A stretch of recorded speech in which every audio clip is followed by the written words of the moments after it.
His Excellency Professor Mohammed Bel Hossein, the Commissioner for Education, Science, Technology, and Innovation, who would have loved to be with us today, but we will endeavor to see that tomorrow his statement is delivered. Today, the 28th of February, is a pre-celebration event. We have set aside to reflect on this day the impact of school meals, the global development trends in homegrown school feeding programs, the African Union theme of the year that seeks to strengthen resilience in nutrition and food security on the continent. It is our belief that strengthening agro-food systems, health and social protection systems for the acceleration of human, social and economic capital development is critical for Agenda 2063, the Africa we want. And we also believe that it contributes immensely to the global sustainable development goals, as well as the national and regional goals of our member states and regs. Yes, we need to share experiences, best practices. We need to tell each other the achievements we are making in this particular area, the challenges we are facing, and the solutions we are proposing for homegrown school feeding efforts in Africa. We know that a lot is happening at member states level. To ensure that we share these experiences, we have invited here with us representatives from member states, regional economic communities, development partners, and our hope is we will collectively explore and identify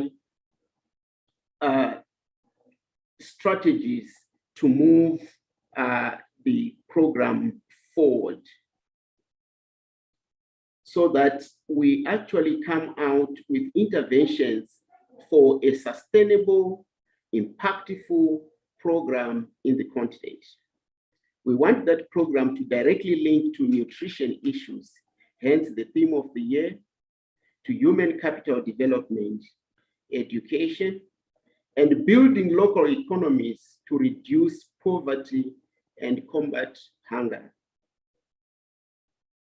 We have to raise awareness on the importance of school feeding meals and renew our commitments, particularly the issue that Chris has raised, investment options and strategic partnerships. And this should happen in the whole value chain of school feeding program. I do not doubt that the insights, lessons, and experiences you will share will indeed strengthen and shape our various programs on the continent as we move forward. Our session today, like I've said, will feed into tomorrow's celebration, the big day, the African Day of School Feeding, 1st of March, 2022.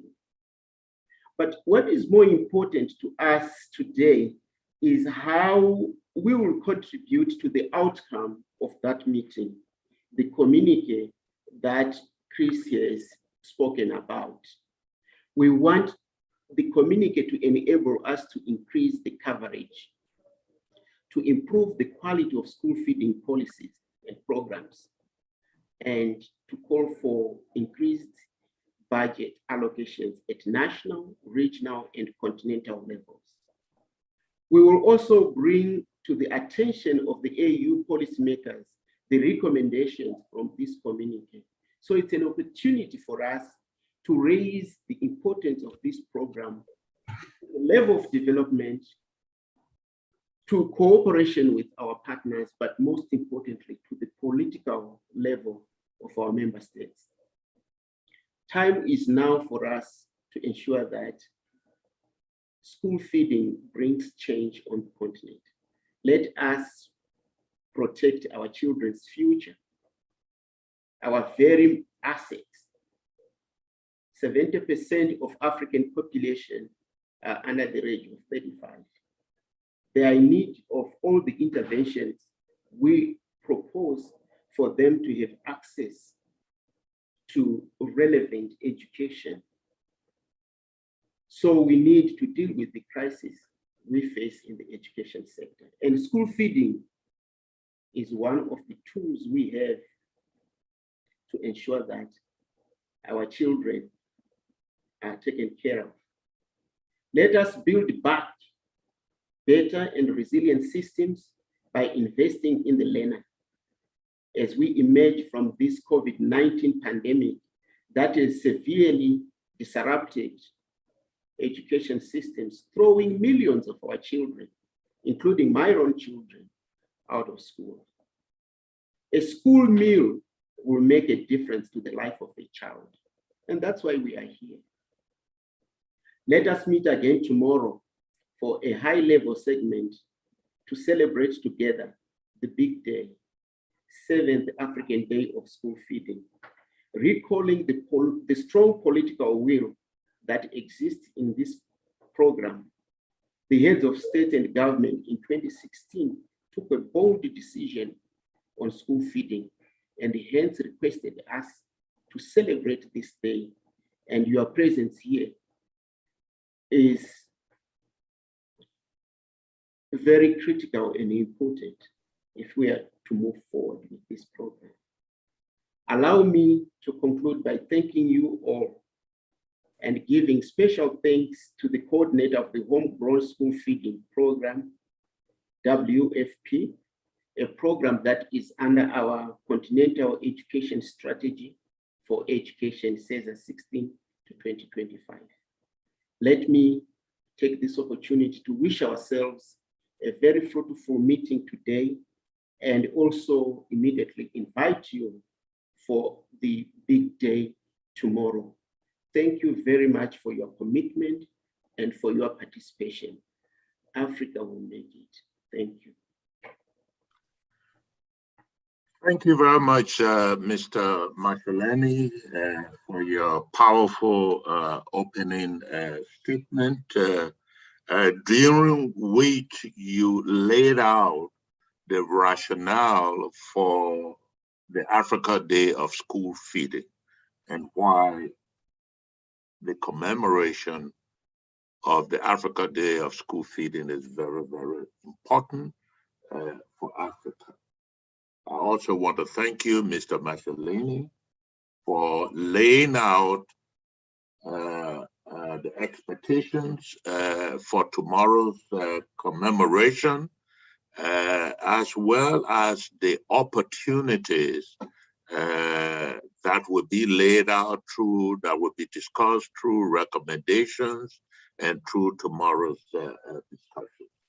So thanks a lot, and we appreciate the fact that you have stressed that in order for us to build back better from COVID and other types of crises, we need to invest more in school meals programs. So thank you very much for your comments. And let's now move over the next 10 minutes to hear from three distinguished personalities who will discuss the white paper on nutrition that is being developed. The paper will strive to build on the anecdotal as well as empirical evidence of the contributions of homegrown school feeding to nutrition. And with us today, we have Ms. Kanku Kaba, who is the Nutrition Officer, FAO Sub-Regional Office for Eastern Africa, Liaison Office to the African Union, and the UN Economic Commission for Africa. We'll also have Mr. Edward K. Kagafi, who is the School Feeding Policy Consultant, representing the African Union Homegrown School Feeding Ad Hoc Working Group. And we have my good friend Patrick Texera, who is the Director ad interim of the Regional Center of Excellence Against Hunger and Malnutrition based in Abidjan, Cote d'Ivoire. We thank you for participating, for helping us to set the scene for today's discussions. And we want to start off with Ms. Kappa. Over to you, Kanku. Thank you, Dr. Chris. Good morning, everybody. I hope you can hear you well. Dear African Union member states here present today, dear Mr. Habani Malinishni, Head of Education Division at the African Union Department of ST, dear esteemed colleagues from the UN and the partners here present today, ladies and gentlemen. As you know, school feeding in Africa is considered as a vital intervention to enhance educational outcomes and social capital and improve children's health and nutritional well-being. The African Union and its member states under homegrown school feeding has a strategic program towards the fulfillment of the 2014 Malabo Declaration commitment to eliminate child undernutrition in Africa and the implementation of the Africa Regional Nutrition Strategy 2015-2025. Under the Continental Education Strategy for Africa, CESA, the African Union Department of Education and Science and Technology, in collaboration with the key stakeholders, has established a homegrown school feeding cluster to bring together actors working on school feeding in Africa. As all colleagues has mentioned before, cognizant of the African Union Team of the Year 2022, strengthening resilience in nutrition and food security on the African continent, strengthening agro-food systems, health and social protection system for the acceleration of human, social and economic capital development, and considering the devastating impacts of the COVID-19 pandemic, the homegrown school feeding cluster members proposed to develop a white paper which FAO and all of the UN partners and other partners in the development world are supporting the African Union Department of ST to develop and to support the year of the nutrition 2022. So the white paper aims to build on existing evidence and lessons learned from the field in a variety of contexts to present the case of the importance of investing in homegrown school feeding for improving nutrition of the most vulnerable while raising the profile of homegrown school feeding in the food system transformative agenda in Africa, in line with the recommendation from the United Nations Food System Summit, which took place last year. So the cluster is working with Mr. Edwin Kimani to develop this white paper. It's working on it's an ongoing work at the moment, and therefore giving the microphone to Mr. Edwin to present the rationale, the key findings on which he has been working for the past months. Over to you, Edwin. Thank you. Thank you, Kanku. Good morning, good afternoon, good evening from wherever you might be joining this meeting from. In the interest of time, I will just dive in because we only have 10 minutes. So this, as Kanku mentions or has said, it's an ongoing work. So we're going to present mainly the rationale or the methodology behind the work, the white paper work, and a bit of findings and call to actions. The objective of the white paper was really to, just a moment, to demonstrate the importance of homegrown school feeding program from the lessons from the field. And the methodology that we adopted for this work was a literature review, interview, expert interviews, commonly known as key informant interviews. The main approach here was formative approach using contributional analysis. And the formative approach really looks at preliminary lessons to identify promising components of the program during implementation and see how this can then inform improvement of the program. The goal here being to document actionable information for all stakeholders involved in homegrown school feeding programming. it's not a systematic review. We're just looking at what in the current implementation, what elements or components contribute to the intervention success, or what elements don't contribute to the intervention success, so we can get rid of those. On findings, the first overall finding is that homegrown school feeding program, as you would already know, is well anchored in quite a number of continental strategic instruments by the AU and partners.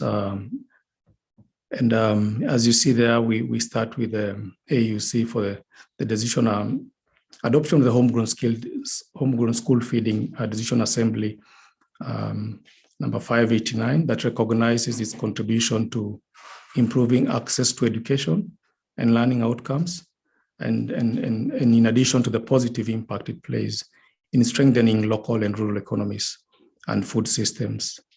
On our Agenda 2063, especially on aspirations 1, 3, and 6. Aspiration 1 is around prosperous Africa based on inclusive growth and sustainable development. Aspiration 3, an Africa of good governance, democracy that has respect for human rights. As you would know, food and education are human rights, and homegrown school feeding programs contribute to food and education. Aspiration 6, Africa whose development is people-driven, relying on potential of African people, especially women and youth. And as you will see, this work, the program contributes to strengthening women and also enrollment of girls into school. The program also helps or contributes to achievement of the Malabo Declaration that aims for the elimination of child undernutrition or child hunger and improving nutrition status. It also helps us implement the Africa Regional Nutrition Strategy 2015 to 2025 and towards achieving the goal of healthy and well-nourished citizen, and also contributes to Continental Education Strategy for Africa 2016 to 2025, specifically on Strategic Objective 2, on building and rehabilitate, preserve education infrastructure and develop policies that ensure permanent healthy and conducive learning environment. Since the school meals help create a conducive environment for children to access education, and finally also contributes to the Comprehensive Africa Agriculture Development Program framework. A specific contribution to food security, nutrition, education, health, and agriculture, we find that the program contributes to the achievement of sustainable development goals, specifically around SDG 1 on poverty and hunger, and also SDG 4 around which promotes, the program promotes access to education by increasing school enrollments, attendance, and completion, where initial indicators are low. It contributes to empowerment of girls, SDG number 5, through increased enrollment of school girls, encouraging increased enrollment of school-going girls, and also around decent work and economic growth for those involved or employed in the program as either cooks or also the community that are contributing as vendors, as farmers, smallholder farmers, contributing food stuff to the program. It also contributes to the reduction of inequality within and among countries through education opportunities. We also find that the scaling of homegrown school feeding program has some unintended consequences that are luckily manageable. And I would give an example. For instance, in areas where meat cannot be included in the school meals because of costs, we find that excludes some actors, especially like livestock keepers, that they don't contribute to that homegrown economy. We also find that crops that are used in the homegrown skilling program can have that unintended consequence of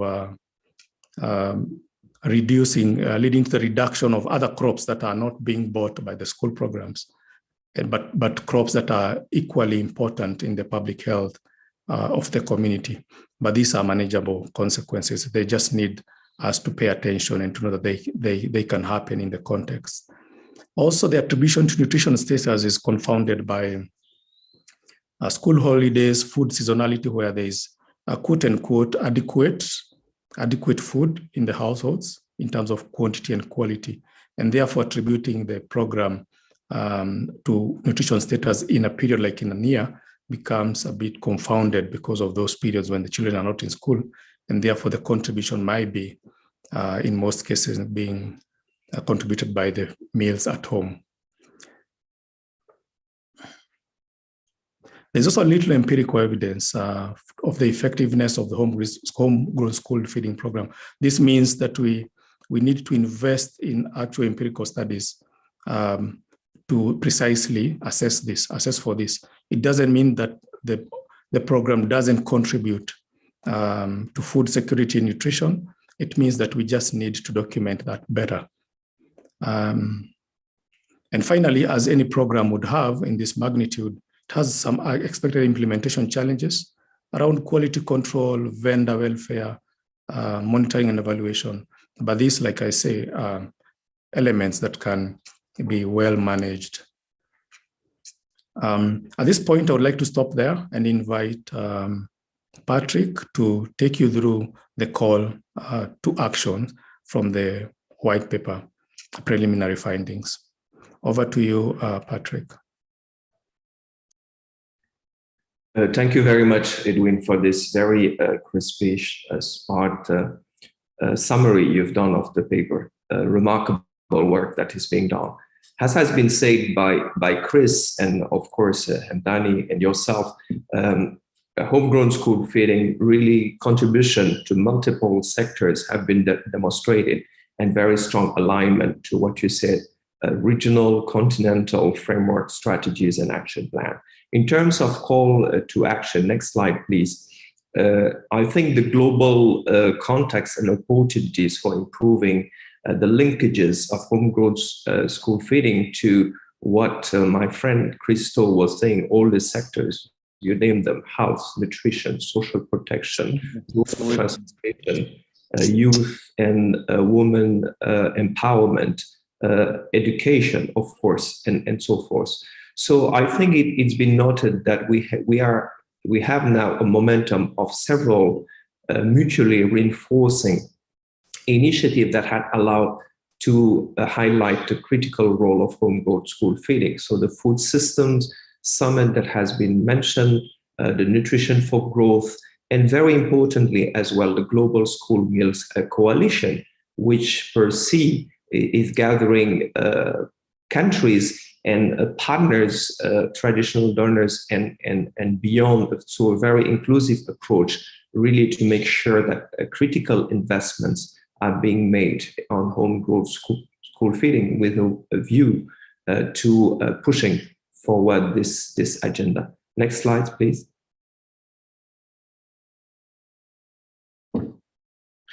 Okay, so the call for action, as Edwin was saying, really is on key areas that have been highlighted by Chris during his opening word, but Hamdani as well, and I would like to insist on the need to reinforce advocacy and policy dialogue.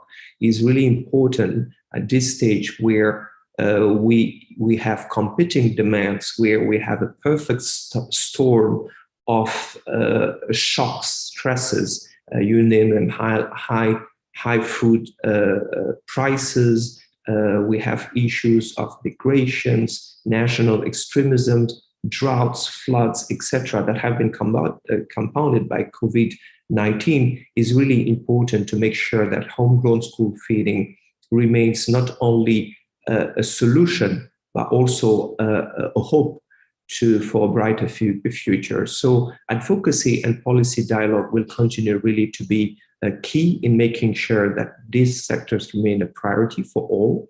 And so we can leverage the commitment, the call to action that the Global School Meal Coalitions and many other frameworks are putting forward for this increased political commitment, the revitalized partnerships for increased also investment, and to promote this multi-sectoral interdisciplinary approach. And I do think that the African Team of the Year, nutrition, resilience in nutrition and food security is really a unique opportunity to make sure that homegrown school feeding deserve the attention, the commitment, the dedication, the investment it needs to be scaled up in those countries. And Edwin was mentioning about the need for evidence, stronger evidence base, and this is important to continue to document, to analyze, and to disseminate evidence that's showing that this is a smart investment, that this call really is aligned with what the national, the continental priorities are in terms of human capital, development, social, political, economic, cultural, also development of the continent. So knowledge management remains a critical aspect to really a better management of data and information system, knowledge generation, and make sure that this is accessible, so it's available, accessible, and is used for decision making. Very strongly as well, we've seen that smallholder farmers remains really the backbones of a lot of those programs, and school feeding continues to be really a unique opportunity to link those smallholder farmers to markets by increasing the production, but making sure also we address the issues of all harvest losses, transformation, so we add values throughout the chain. And this will go a long way in making sure that we create the conducive environment for accessible, healthy, nutritious, diversified diets based on local products. And to do so, we need to make sure that the critical elements investment that are made for the production, for throughout the value chain, the transformation, storage, packaging, and social behavioral change for the adoption of those products and healthy diets. And I would like to mention, because it's been said, this is a link really in making sure, and it's very key to see that the nutrition more than ever needs to be integrated with agriculture, and this open very strong avenue to strengthen the resilience of the local communities, using the school as a platform, using homegrown school feeding as a solution for multi-form, mutually reinforcing and inclusive approaches that will benefit the communities. So in a nutshell, I would like to complete by thanking everybody for this opportunity to present this, and moreover FAO for accepting for us to do that. Thank you very much. Over to you, Chris. Thank you very much, Patrick, but also many thanks to Kanku and to Edwin. I think between all of you, you have, starting with Kanku, laid out the importance of homegrown school feeding because of his contributions to not only the 2014 Malabo Declaration, but also to other strategic instruments such as the Africa Regional Nutrition Strategy. Edwin then went on to lay out the rationale, objective, methodology, and some of the emerging key findings of the study, among which is the fact that first, they are well anchored in continental strategies. They do contribute, homegrown school feeding programs do contribute to multiple SDGs, 2, 4, 5, 8, and 10, among others, but that there are some system-level challenges, including very little empirical evidence and some of the challenges with implementation. So we thank you for that. We also thank Patrick for laying out those areas that require much more attention, including improving the evidence base, improving knowledge management, ensuring that we can enhance school protection, social protection, and strengthening the links between agriculture and nutrition to contribute to food systems transformation, resilient building. So thank you for setting the scene. And what I'd like to do now is to call on our moderator and our panelists for the first major session of today's technical dialogue. Our moderator and rapporteur for session 1 will be Ms. Poncho Sapalome, Health and Nutrition Specialist from the Southern Africa Development Community, SADC. This session will last for an hour, 30 minutes, 40 minutes will be dedicated to discussions, and 20 minutes have been set aside for questions and answers. So over to you, Poncho, to talk about the session and to introduce your panelists. Thank you so much, Dr. Chris Towe, and it's indeed an honor and privilege to be part of this high-level technical discussion. Indeed, this session will start to bring reality or knowledge that we say we seek to have in terms of how school feeding can be a contributor or benefit to some form of nutrition outcomes. And in this session, we have about 5 countries which will showcase and share their experiences on how they have tried to mainstream nutrition in various ways in their school feeding programs in order to make them more nutrition sensitive.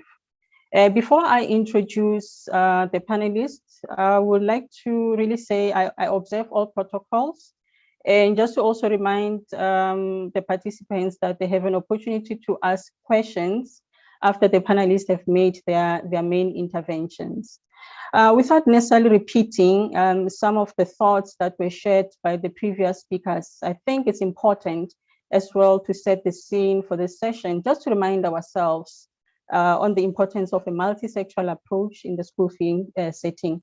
You will all agree with me that the school system or the education sector creates a good platform, not only for retaining children for education, but also the opportunity to bring forth health and nutrition services, and we'll be able to appreciate how that can be done.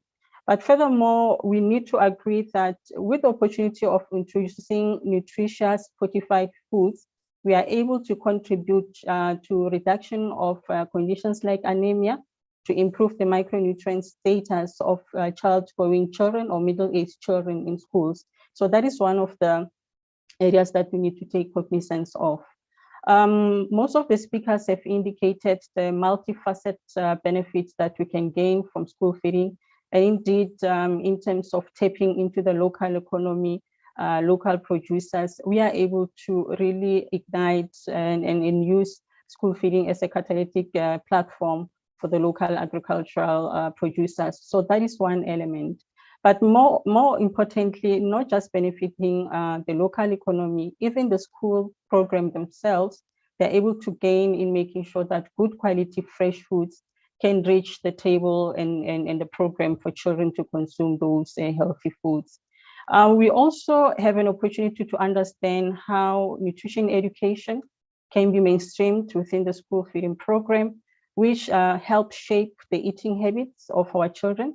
You will agree with me that in the region and even in the continent, we are faced with multiple malnutrition, both under and over nutrition. So it's quite important to use this as an entry point to shape the knowledge and the eating habits and preferences of our children. So those are some of the experiences that we will be able to share in this session. And just to also introduce the panelists that are in our midst, I'm going to start with to welcome Mr. Haji Sek. Mr. Haji Sek is the director of the School Meals Division, Minister of Education in Senegal. He will show his face when he gets to present and respond to the question that we'll be posing to him. The second speaker in our midst, I hope he has joined us, is Dr. Jiha Faut, Director of National Nutrition Institute, Minister of Education in Egypt, will be our second speaker. We also have Ms. Rose Bagama, which is Director General Education Policy Analysis in Rwanda. We also welcome you, Ms. Rose Bagama. We will then have Ms. Vanity Mafule from Botswana, who is the school feeding coordinator from Botswana, and she will outline some of the experiences they had in looking at the NEPAD AUDA guideline, which will be officially launched tomorrow. Last but not least, we'll have a speaker from DRC, the Democratic Republic of Congo, and this speaker is Mr. Hilary Yogo, and he's the head of Life Skills Directorate, Minister of Education for the Democratic Republic of Congo. So you would agree with me, we have a wide range of speakers who are involved in school feeding program and has wealth of knowledge that they will be sharing with us. As we start, I would like Mr. Haji Sek to kindly show his face so that we can all see his face, and we will pose a question that he will address for us and share the Senegalese experience in terms of investing, putting more budget and investment in school feeding in their context. Mr. Haji Sek, are you online? Please show your face so that we can officially welcome you, and I would pose a question for you to address and allow you to greet everyone. I know he understands French. Can we make sure that the French interpretation is there? Okay. Can you see your face, Mr. Haji? Can anyone confirm if they can see Mr. Haji Sek? Okay. Sandra, can you confirm if we can see and hear Mr. Haji Sek? Okay. He was with us earlier on, and probably he will join us. We will then proceed to the next speaker. Ms. Rose Baguma, can you show your face? We're just going to fast forward to you in Rwanda and ask you this question. If you may show your face and unmute your mask, please.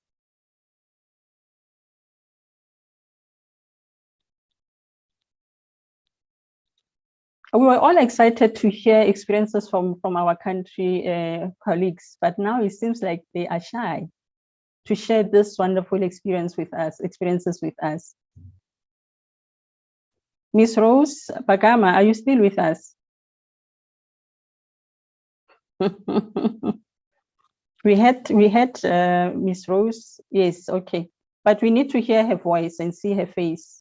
Can you unmute yourself, Miss? Thank you, you're welcome. Thank you so much. And you can unmute yourself. As indicated, we want to welcome Ms. Rose Baguma. Can you hear me? Yes, we can. Ms. Rose Baguma is the Director General for Education Policy and Analysis in Rwanda. You're welcome, Madam. You will introduce yourself as you respond to the question. The question I have for you. Hello, I'm there. Can you see me? Can you hear me? Yes, we can. Can you hear me? You're welcome. Can you hear me? I'm there. Okay. So I'm going to ask you a question. I am there. Can you hear me? Okay. Yes, I can. But I'm going to ask you a question so that you can respond to us. Is that okay? I've already. Okay. I hope you can hear me.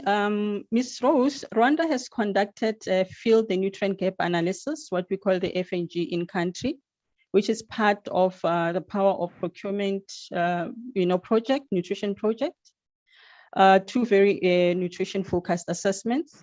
So could you tell us what the project and the analysis was about, what it entailed, and what were the main outcomes from the assessment? And lastly, just to say how Rwanda school meals programs were supported to become more nutrition focused in that context. Over to you, Madam.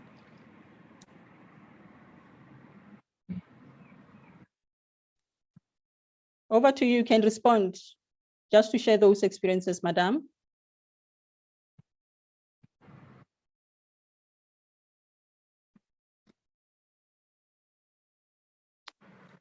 Ms. Rose, can you hear me?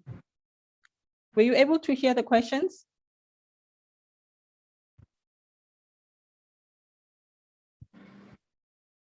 Mitch, we might be having challenges. It seems like it appears there may be a connection issue for Ms. Rose. Thank you very much. Good morning, everyone.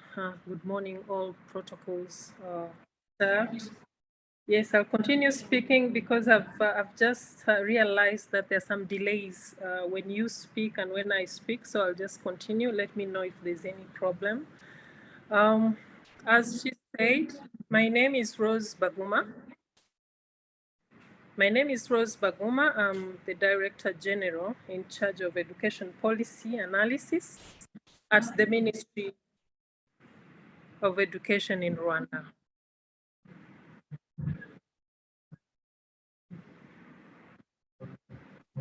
Thank you, Ms. Bagama. Go ahead and share your experiences on the field, the nutrient gap experience, and how Rwanda has managed to make school feeding programs. Can you hear me? Can you see me? Because I hear you very well. Yes, we can see you and we can hear you very well as well. So just respond to these two questions. How has Rwanda conducted the share the experiences on the nutrient gap analysis? That's number one. And what were the outcomes of the assessment or analysis? And thirdly, how Rwanda has managed to make their school meal program more nutrition focused. Those are the three components.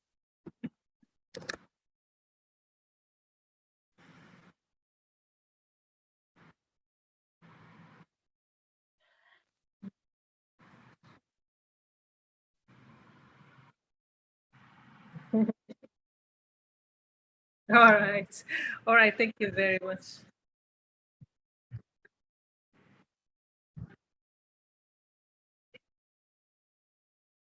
So thank you very much. What I'll do is I'll focus more on what Rwanda has done, maybe not too much on the analysis.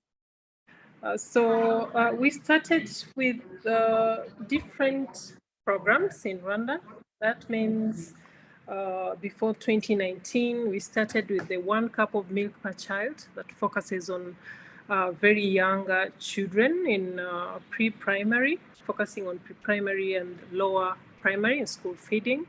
So this helped a lot to fight malnutrition and hunger in schools, at least for that lower level, to make sure that we enroll our kids for school readiness program. But we also have a national program that has been run from 2014, but it was just focusing on secondary schools without covering a bigger part we have in primary school. We also have a homegrown school feeding program that is supported by the World Food Program in few districts, 4 districts, but now in this phase, they are also planning to expand. Now, what we are doing right now in Rwanda to make sure that we fill in the gap and we make sure that the school feeding program is implemented successfully countrywide. We had the National Comprehensive School Feeding Policy that was developed and approved in 2019. And this policy focused on scaling up the school feeding program. so that we can cover all levels. As I mentioned earlier, we were just feeding only students in secondary school.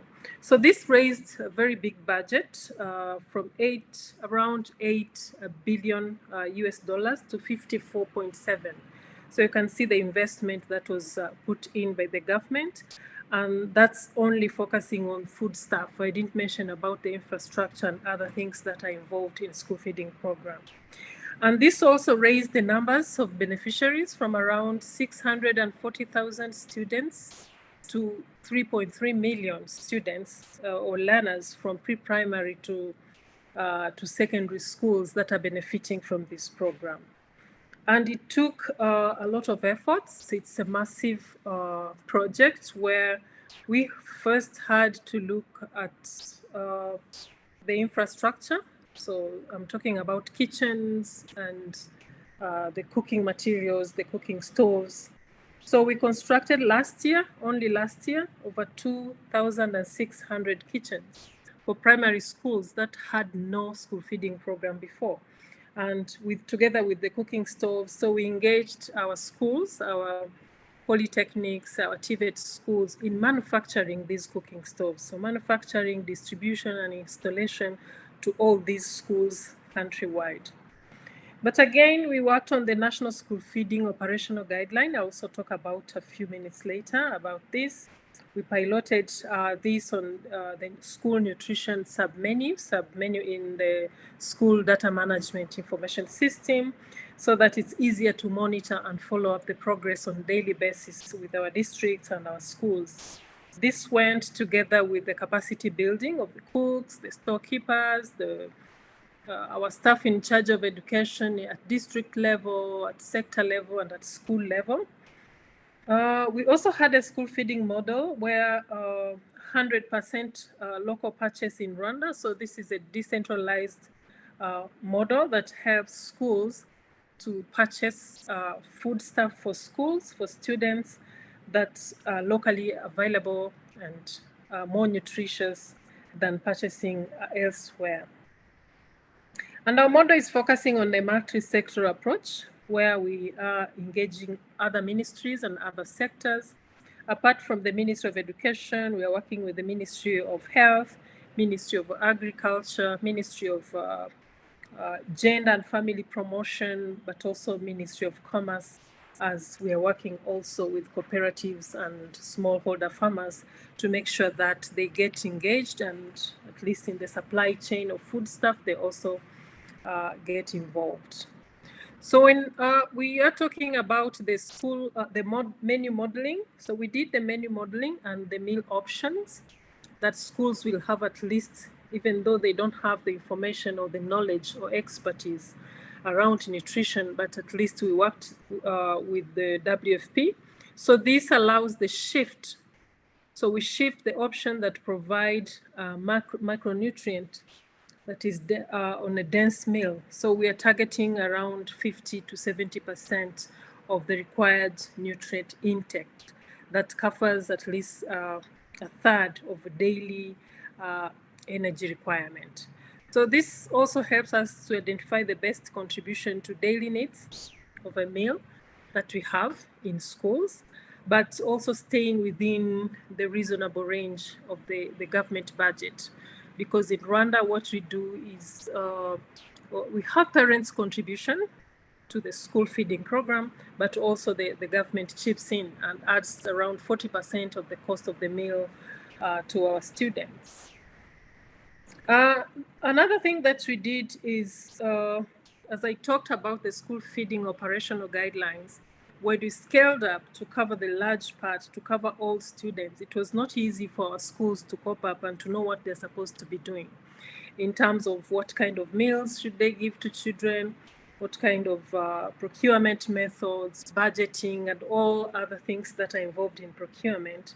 So when we did the menu modeling and meal options for schools, we also offered some clear guidelines on how to shift to a more nutritious meal in Rwandan schools, because in each region we have different types of food, maybe compared to others. Instead of losing like vegetables that are round or fruits, so people can still work through what they have in their regions. So students in nursery, or we call it pre-primary, primary, secondary schools, have different staple and oil requirements due to their varying energy and micronutrients requirement. So everything is stipulated in the guidelines, and we also help them to see these types of foods in small quantities, including the grains, the roots, the tubers, vegetables, fruits. At least we try to help them and see the combination of small amounts of different types of foods. Another very important thing that we are really proud of is on the food procurement, the locally available food, because before they used to put on tenders and people come bring food from different areas of the country, but even sometimes from outside the country. But now with the special procurement mode of procuring food to students, to schools, it creates local market for smallholder farmers and encourage them to produce what they produce in their regions, but also promote the availability of fresh and nutritious meals to students while involving parents themselves. So this is very important to us, and schools are the focal points when you're talking about school meal procurement, involving the school feeding committees, that involves parents and teachers and other local leaders that will help at least make sure that they procure nutritious food for students. For us to manage this, to manage the school suppliers, the suppliers can be individual farmers that can supply to schools. So we allow cooperatives now operating in that area of the school, specific school feeding cooperatives that are founded by communities themselves, but also they have to be, we also allow registered traders who are in that particular community. So this has not just improved the school feeding in terms of nutritious meals, but also helped smallholder farmers and parents and cooperatives that are working around these schools. Without taking much of your time, we still have some challenges that we are working on, especially on energy use, because you know these schools, most of them are using, like 90% of them are still using charcoal and firewood. So the government is working hard to make sure that this is sorted out, and also issues around limited infrastructure. Since it was scaled up, it's a massive program. It's a big, huge program that was launched last year. So kitchens, dining halls, issues around utilities, water, and everything, we're still working on those to solve and to make sure that all students, all learners in Rwanda access nutritious meals. So without taking much of time, that's what I had to share from Rwanda. Thank you very much. Thank you so much, Ms. Baguma. This was fantastic. You shared with us a wealth of information and insight and great experiences. I won't reflect on them now. I will allow the next panelist from Botswana to come through. We have an opportunity, Ms. Baguma, to ask more questions in the Q&A session. And I ask everyone to kindly do put your questions in the chat box and have your questions ready as we do the session. Thank you so much. I was excited. I also have some comments that I will make later. This is very exciting. Thank you for sharing your experiences. The next speaker will be from Botswana, and the speaker is Ms. Vanity Mafule. Ms. Vanity, do please be ready with your video and your mic.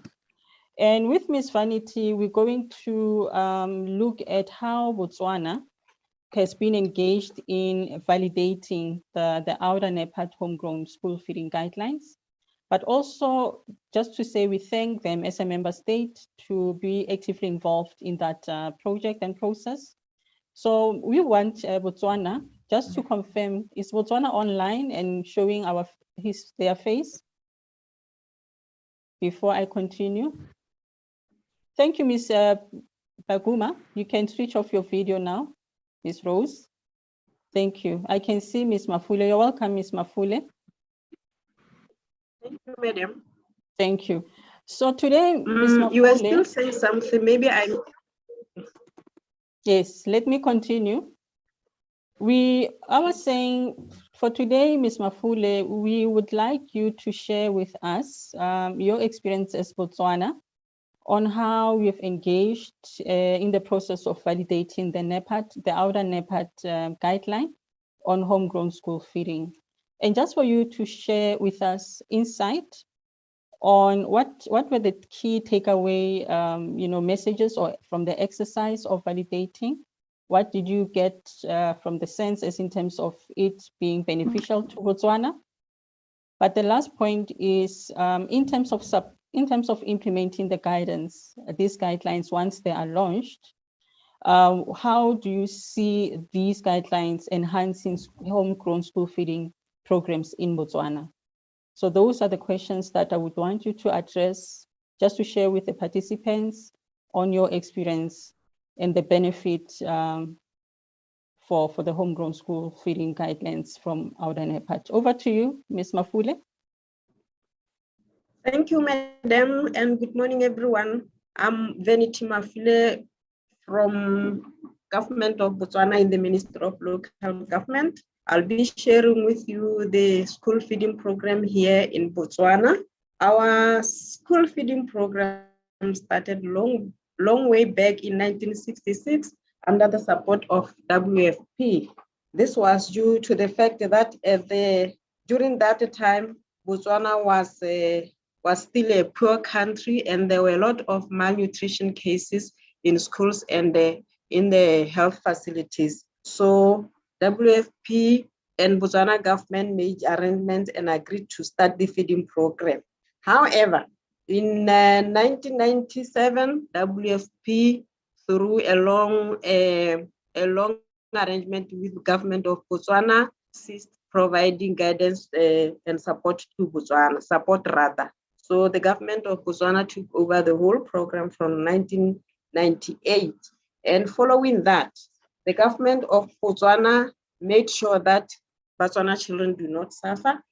They provided everything, especially the local products. They changed the menu from the donor foods to local fresh foods, such as processed sorghum meal, canned meat, and so on. So that's how the picture of Botswana school feeding program started. The government of Botswana did not only change the meals, it also looked into what the children need to have safe and quality meals. So they built modern kitchens across the country to ensure that as they change the menu, there will be staff, there will be infrastructure, there will be manpower that will be providing this menu. So currently, we are saving over 376 children in 758 schools. You remember that when the program started, we had only 251 schools and 71,000 learners. That was in 1966.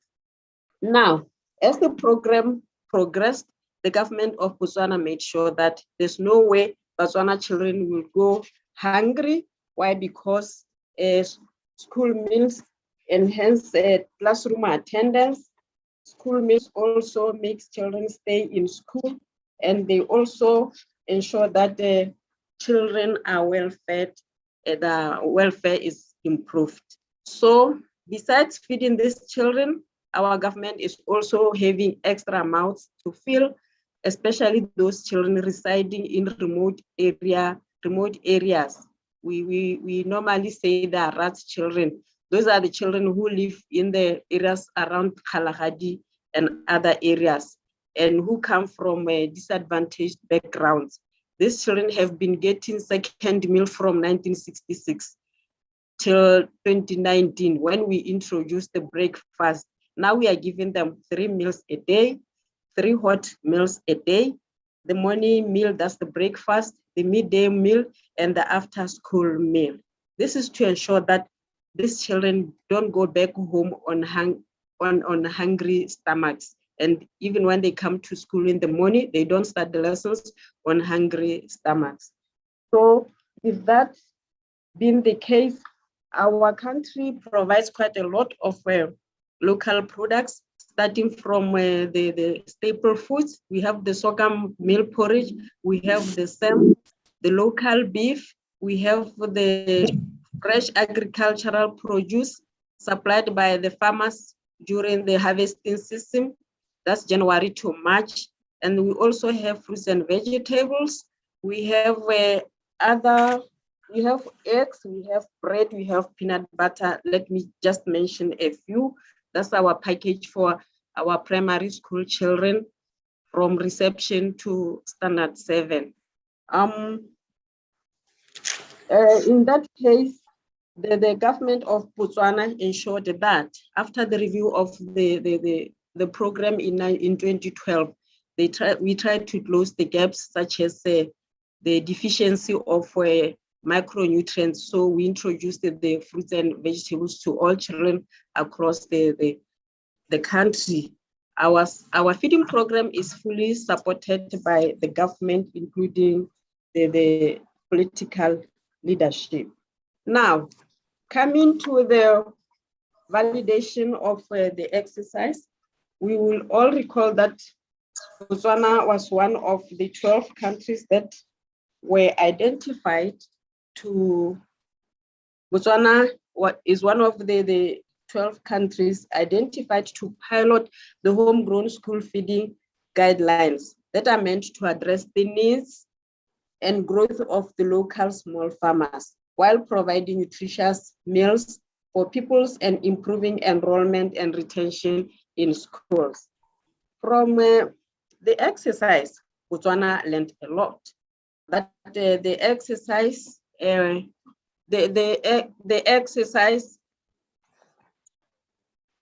madam. The exercise had over 50 participants from different governmental institutions, including the WFP, governmental institutions and non-governmental institutions, and our development partners such as AUDA, WFP, UNDP. We had JICA, we had UNICEF, we have farmers across the country, producers, and government officials. From the exercise, we noted that it was meant to raise awareness, profile of homegrown school feeding program among policymakers whom I've already mentioned, private sector, farmers, and suppliers.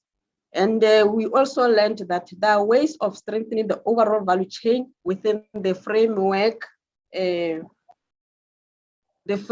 framework of the homegrown school feeding guidelines.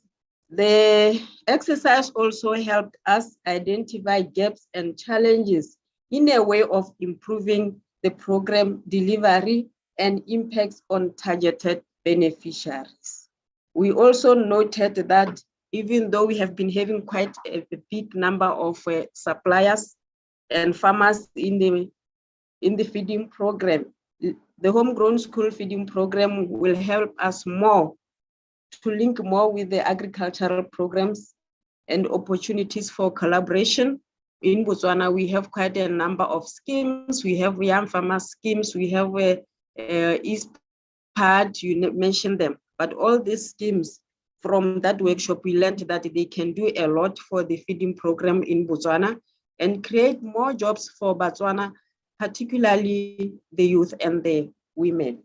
And then we also, from the validation, we noted that it's time we expedite our policy development exercise, which we are banking more on the assistance of AUDA and WFP, so that we no longer operate the feeding program using the guidelines which were long formulated by WFP.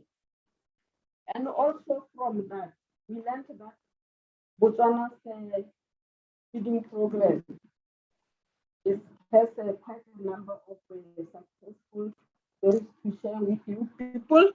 One such story is that we have noted that following the introduction of feeding program right from 1966 to today, hunger has declined in Botswana.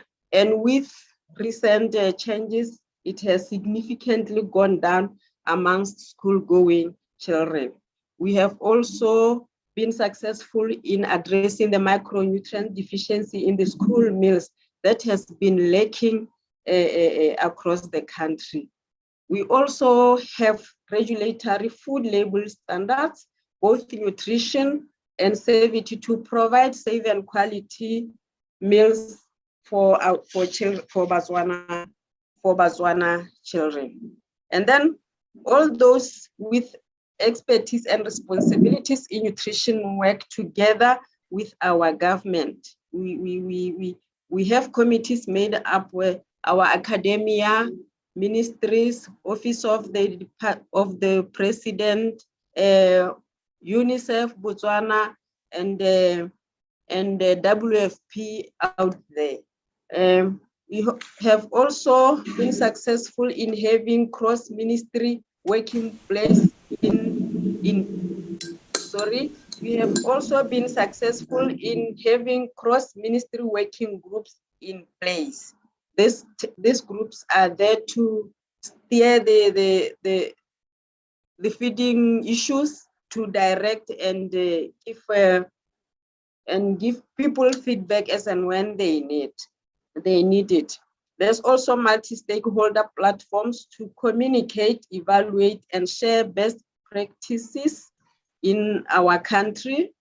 And we also, in 2020, when the COVID-19 put everyone at halt, made sure that we feed over 17,280 needy children, and also 23,195 RAS children. We did so because we knew that once you do not provide food for these children, there's no way they were going to be given food. So we packaged some of the commodities for the school feeding programs and dropped them by their doors to ensure that they eat, even if they were not in school. They were supposed to eat until the schools resumed. We also introduced breakfast to all schools, like I said, and this breakfast has brought in a huge retention of children in our schools.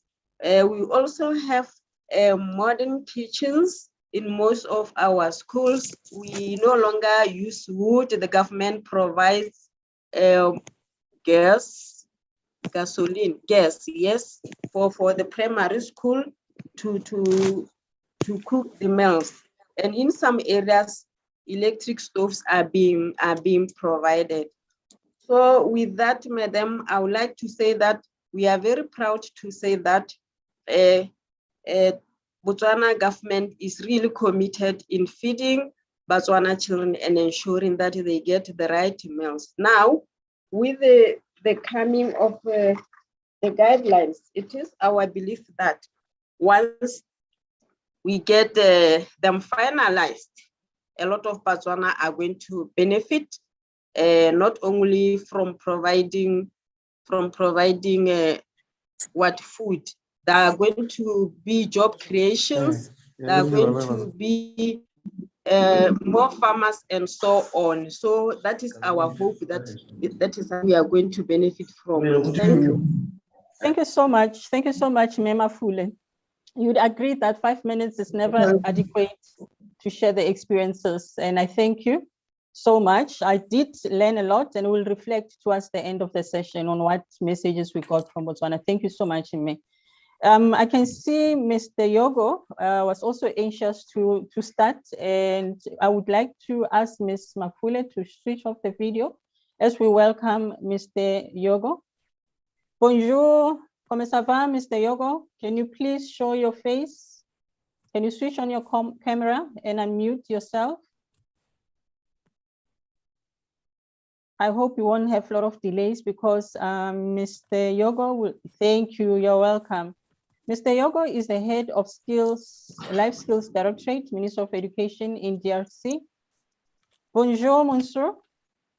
We welcome you. And today, I will rely on the interpreters to interpret Bonjour, the question.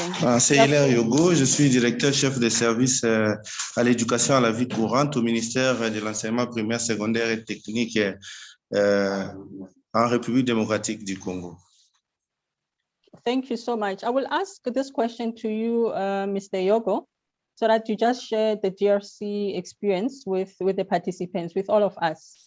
We are aware that DRC has recently submitted a bold national commitment to the Global School Meals Coalition. Can you tell us more about this commitment that you've made as a country? And exactly what has the country committed to within the broader coalition? And can you also just indicate how the school meals are supporting human capital development in your country? So the question is twofold. You have made a commitment. Just highlight what are the key commitments you've made as a country towards school feeding. And you only have 5 minutes, so we will just have to rush through because the time is no longer on our side. Just 5 minutes. I'll show my face just to make sure to tell you that now you can stop. Merci beaucoup. Thank you. Merci beaucoup de m'accueillir dans ce panel de discussion. C'est vraiment une discussion très importante où on parle du capital humain et ce qui concerne beaucoup plus la santé et le bien-être des enfants. La République démocratique du Congo a pris l'engagement de soutenir la coalition dans les repas scolaires parce que vous êtes peut-être informés que dans notre pays, il y a parmi les actions phares du président de la République, il y a la gratuité de l'enseignement qui tient compte surtout plus des enfants qui doivent retrouver leur place au niveau des écoles. Et parmi les actions, l'action le plus important pour la rétention, c'est les repas scolaires, où on doit installer les cantines scolaires presque dans toutes les écoles.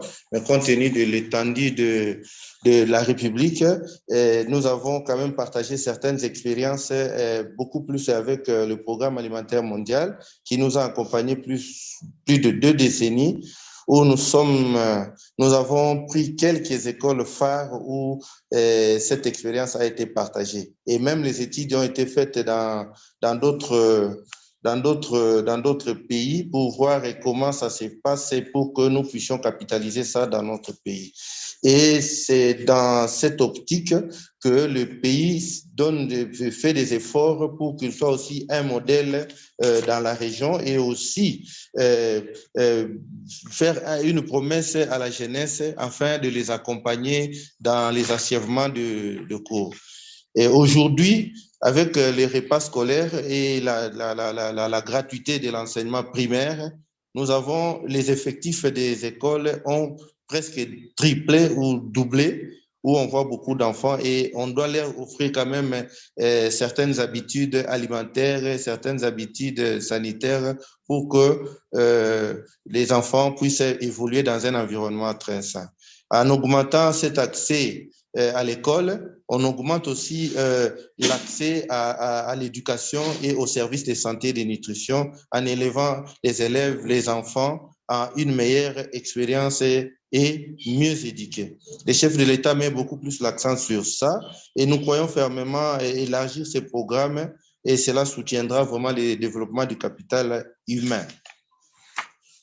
En traduisant aussi ce qui s'est passé au moins dans notre pays, il y a un circuit triangulaire qui se fond parce que nous avons d'une part les élèves, les enfants, d'autre part, il y a aussi l'aspect économique parce qu'en utilisant les produits ou les aliments locaux, on est en train de développer l'économie du milieu où l'école évolue et ça permet aussi de créer même des coopératives agricoles. Parce que les repas scolaires ne concernent pas seulement le ministère de l'Éducation, mais ça prend en compte un certain nombre de ministères, entre autres le ministère de la Santé, le ministère de l'Agriculture, afin de développer une stratégie nationale qui puisse permettre à ce que nous puissions porter cette activité à l'échelle.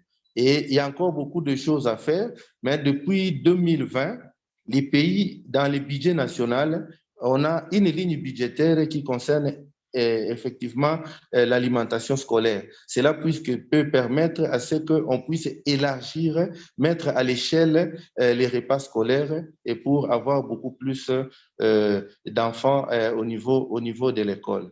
Et aussi, au niveau du pays, nous sommes en train de discuter sur la manière dont de mettre en place une stratégie nationale de l'alimentation scolaire pour faciliter à ce que et les écoles et la communauté puissent lutter aussi contre la pauvreté.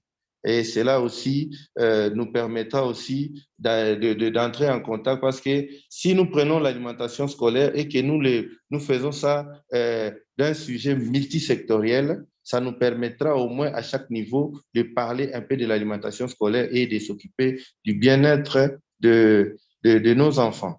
Et voilà un peu cette expérience que nous partageons. Nous sommes toujours accompagnés aussi par certains partenaires. En priorité, c'est le Programme alimentaire mondial qui partage avec nous cette expérience en ciblant les écoles, en offrant les produits pour permettre à ce qu'on offre aux enfants l'alimentation, les repas scolaires, et aussi voir les circuits d'approvisionnement, d'où il faut développer une sorte de coopératives communautaires pour approvisionner les écoles en produits alimentaires. Et donc, ce sont un peu ces éléments-là, parce que même aussi, surtout, ces expériences ont été beaucoup plus développées dans des zones en situation difficile, par exemple à l'intérieur du pays, où il y a, par exemple, il y a eu des conflits de guerre, il y a eu alors il fallait remettre les élèves, les enfants à l'école, et les repas scolaires a été un élément clé pour la remise en activité des enfants à l'école. Et maintenant aussi, avec la gratuité de l'enseignement, il faut développer beaucoup plus de stratégies pour la rétention des élèves à l'école, et les repas scolaires en fait partie dans notre pays, et c'est ce qui nous permet un peu, avec la coalition, la Union africaine et l'Union européenne. Donc, la RDC ne peut que soutenir cette coalition pour investir beaucoup plus dans le développement humain et permettre à ce que, si aujourd'hui on doit parler de l'avenir, on doit beaucoup plus compter sur les enfants qui sont encore en âge scolaire et voir comment leur évolution, parce qu'on leur offre un environnement sain et un environnement aussi équilibré pour qu'à la sortie du cycle, on puisse avoir un produit fini, donc des enfants avec des profils bien adaptés, avec un esprit sain, et avoir aussi une formation qui a été équilibrée, parce qu'ils n'ont pas su souffrir peut-être de la malnutrition, ou ils ont aussi développé vraiment les habitudes alimentaires adéquates pour leur croissance. Voilà un peu en quelques mots ce que je pouvais partager comme expérience de la République démocratique du Congo. Thank you so much, Mr. Yogo. This was very insightful, and indeed, you are sharing with us how in DRC, why you are investing in school meals programs, and you have also seen the opportunity of investing in the human capital, of making sure that we retain children in schools for them to be productive adults. That is well noted, and thank you so much.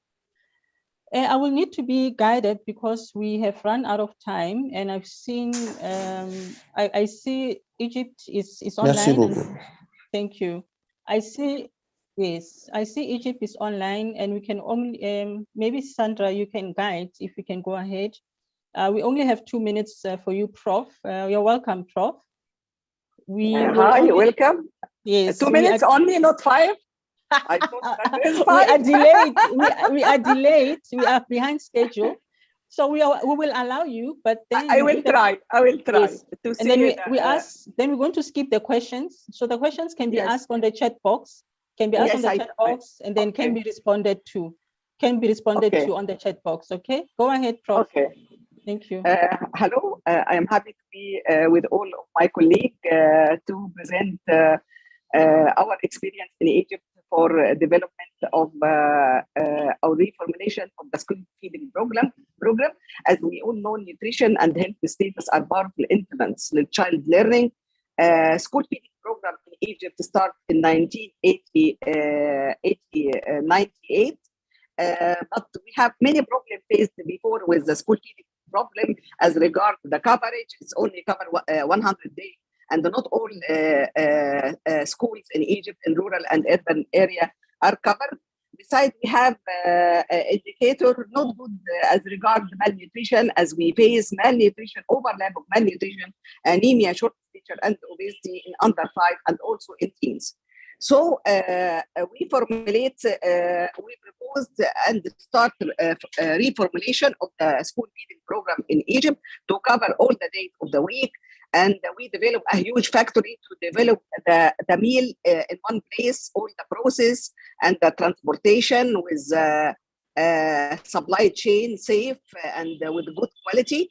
The meal is also changed from just a buy with dates to variable meals, including fruits, including fresh juice, milk, bagged milk, biscuit fortified, and sometimes cornflakes and morning healthy cereals.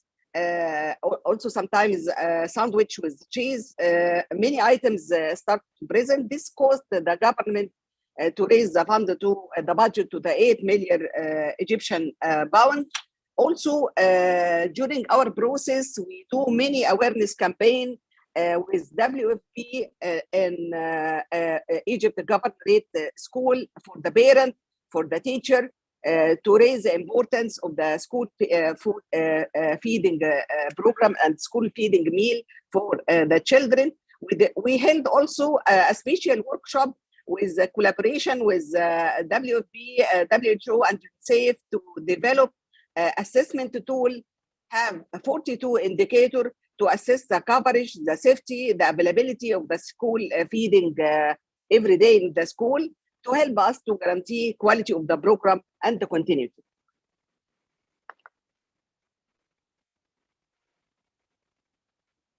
Thank you, Madam. That was splendid.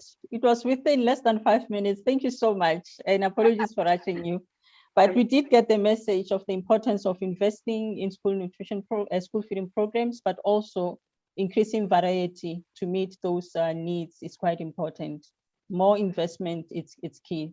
Thank you so much. We're going to move to Mr. Sek. Mr. Sek, we had a question for Senegal. You're welcome.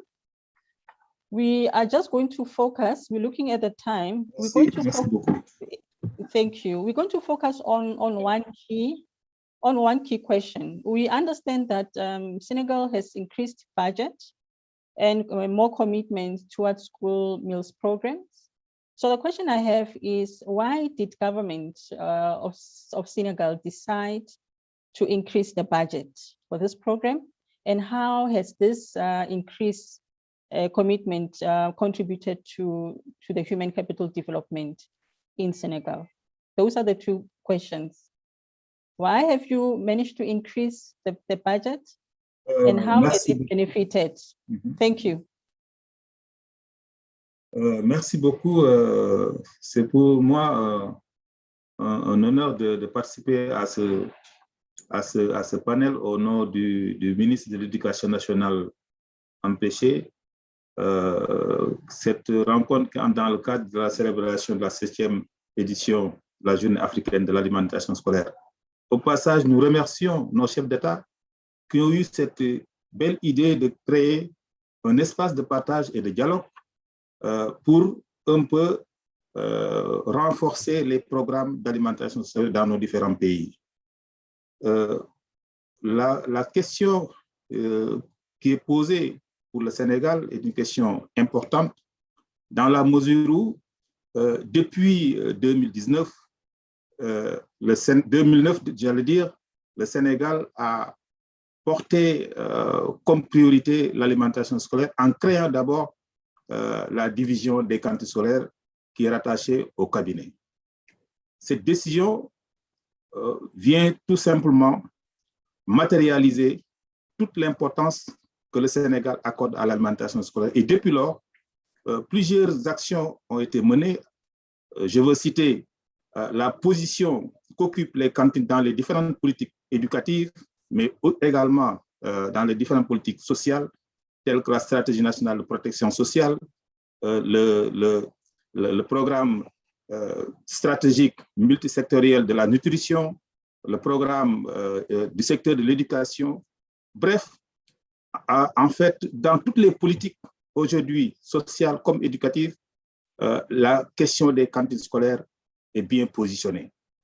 Et également, nous avons bénéficié de l'appui du Programme alimentaire mondial pour en fait développer beaucoup d'outils et beaucoup d'expériences qui aujourd'hui peuvent être mises à l'échelle au niveau national. C'est pour dire tout simplement que cette question préoccupe au plus haut niveau donc les autorités, au point que un plaidoyer fort a été mené auprès de la plus haute autorité avec l'appui du Programme alimentaire mondial pour lui faire voir tout ce qu'il y a comme avantage lié à l'alimentation scolaire. C'est à ce titre que le président de la République, M. Macky Sall, a pris la décision d'augmenter le budget alloué aux cantines scolaires parce que tout simplement, étant convaincu que l'alimentation scolaire est capitale. Parce qu'en réalité, on ne peut pas développer un pays si les enfants ne sont pas bien éduqués, encore moins bien formés. Et pour former un enfant, pour que cet enfant puisse aller à l'école et y rester pour réussir, il faut nécessairement qu'il y ait un investissement. Or, on ne peut pas avoir une éducation de qualité, des enfants en bonne santé, si ces enfants entrent en classe le plus souvent le ventre vide. C'est la raison pour laquelle, pour nous, combattre la faim à l'école à travers la mise en place de programmes d'alimentation scolaire durable constitue véritablement une dimension importante de toute politique qui se veut, politique éducative qui se veut vraiment performante comme la nôtre.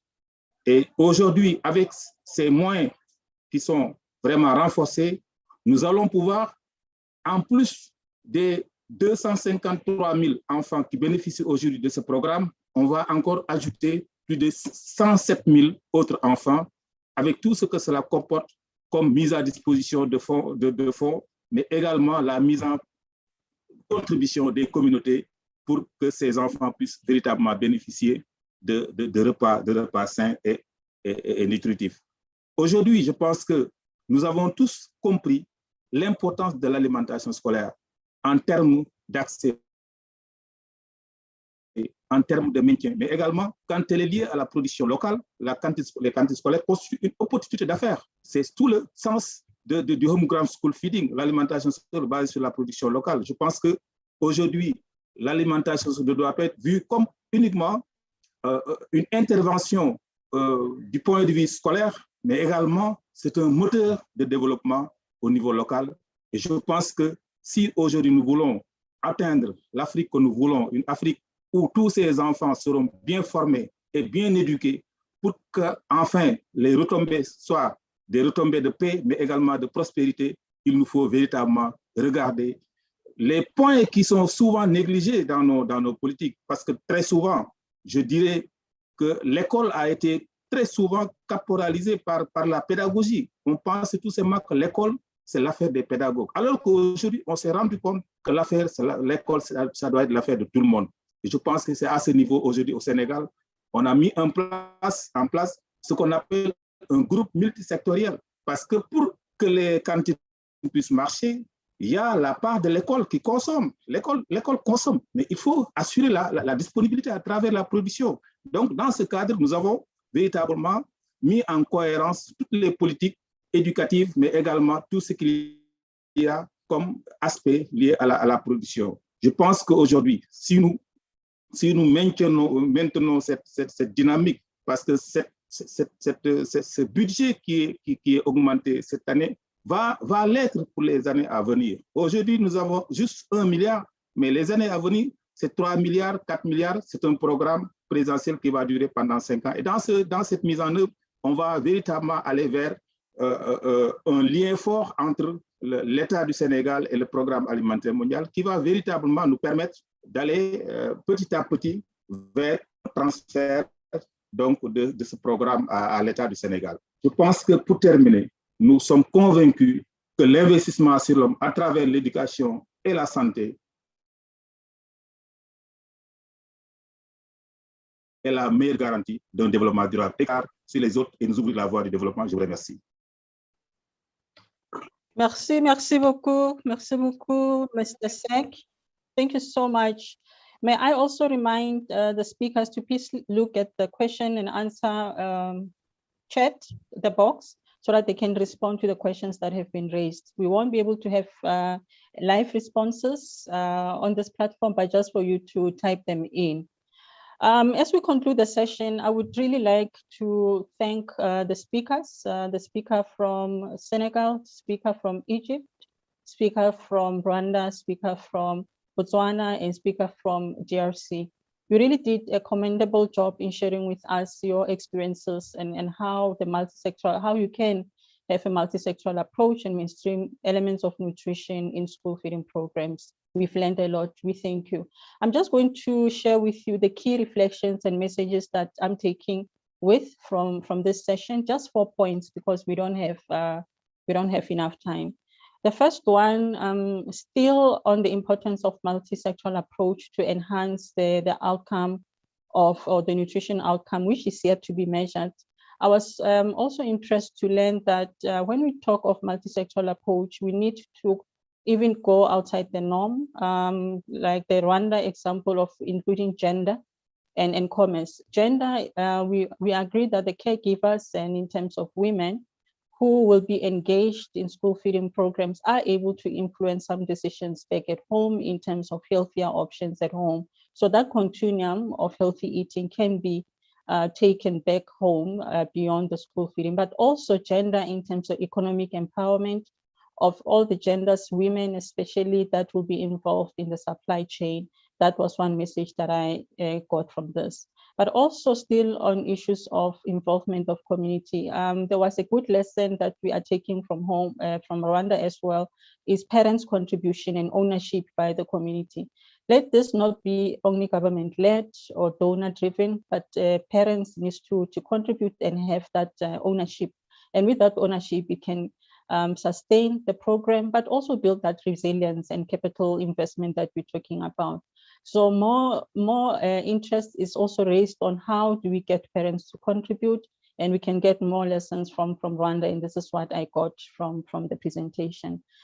From the presentation, which was delivered by most of the member states, is the attempt to address the micronutrient deficiencies, or including a diversified meals in the school menus. Issues of including 3 meals a day for Botswana was something worth for us to learn more on, but also making sure that we have fruits and vegetables, protein-rich foods. Those were key lessons that we're learning, that is possible.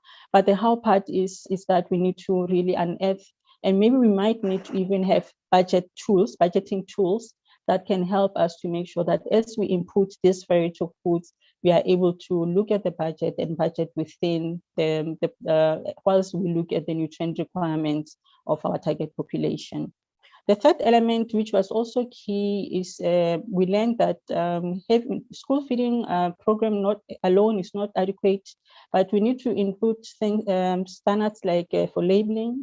Food safety was not mentioned, but also standards for food safety, which will enhance the quality of food beyond the freshness, but the quality of food that we provide to our school children will be important to have such standards to complement our school feeding or school meals program policies. So that is one message that I got. But one key to this is that all these efforts that we are embarked on needs for us to have the evidence and to monitor the impact and the outcome. And I think we didn't get more to touch on that, but one of the key messages, and also to the partners, is we need to agree on how best do we document, but also monitor the impact and the benefits we get from school feeding program in order to address the different elements, be agriculture, but also the health and nutrition outcomes, which we're focusing on today. So for us to confidently say, we have improved the micronutrient status, we have improved those that were undernourished, they've gained weight, just as an example, we need to have documentation. And we can enhance the monitoring tools that Rwanda shared with us, which tracks the menus and the variety of foods that is on the menu, but then how do we then monitor the outcomes?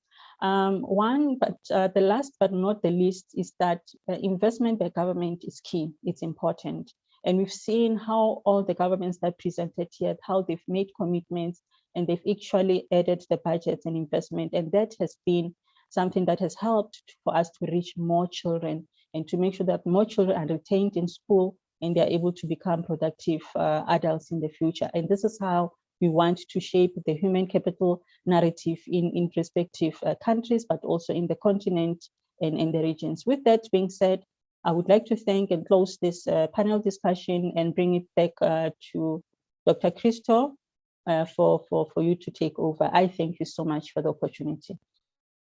Well, we also thank you very much, Poncho, for your brilliant moderation of this session.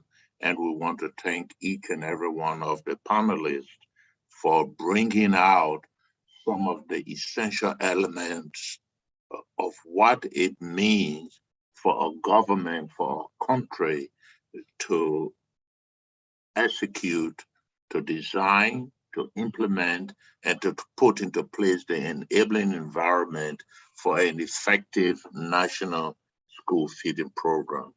So thanks very much.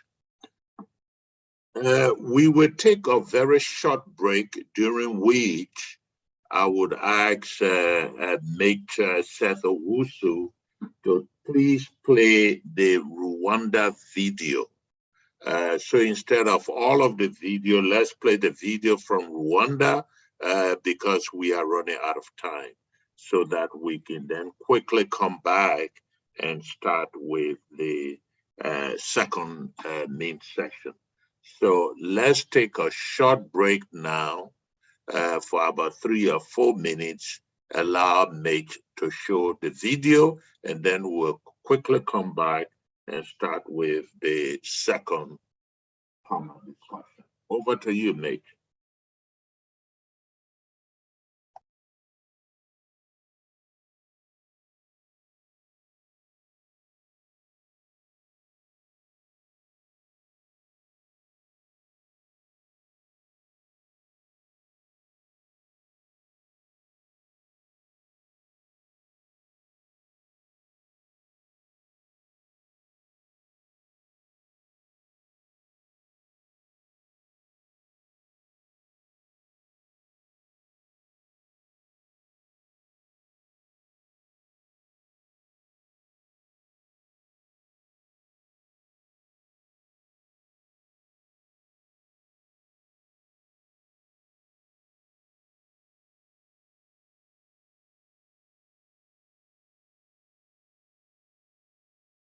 Chers parents, tantis et tontons, bien manger améliore nettement notre santé, notre capacité d'apprentissage ainsi que notre accès et maintien à l'école.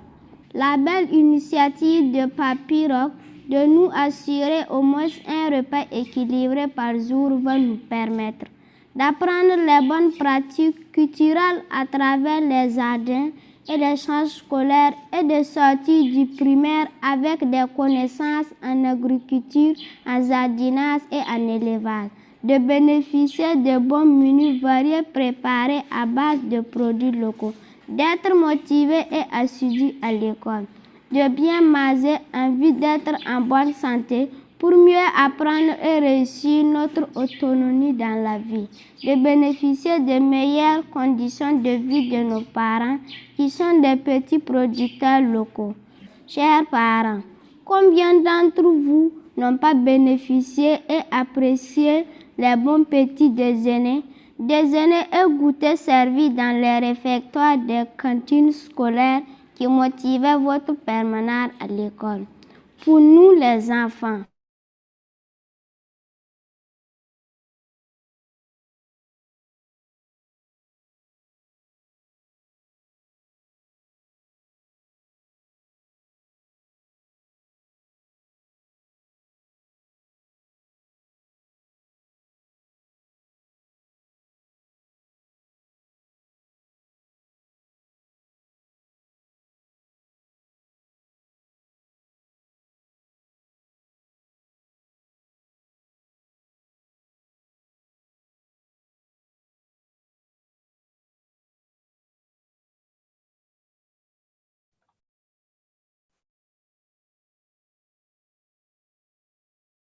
Mitch, we are not seeing any other video. De la cantine grâce à l'initiative de Papy Rock, à qui nous disons grandement merci. Tanti et tonton, c'est décidé. Nous, enfants du Burkina Faso, sommes certains que vous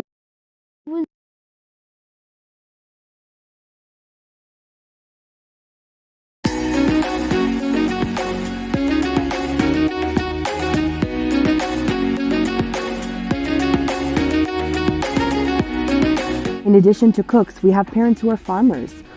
Almost 10,000 farmers are supported by WFP through our program. So farmers are trained on good agricultural practices, post-harvest handling, and eventually our hope is that these skills will help them to increase the produce, the quality of their produce, and sell to schools nearby their farms.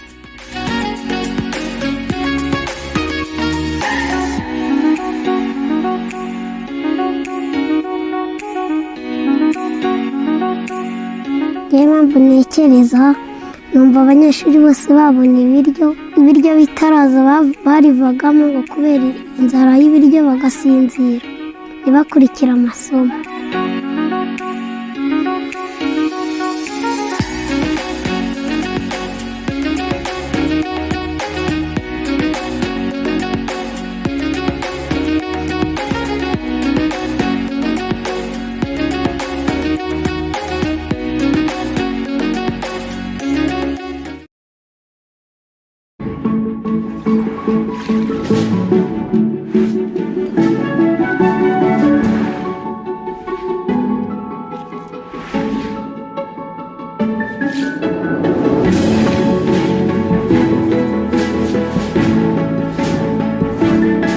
Le système de production agricole est très dépendant de la pluie.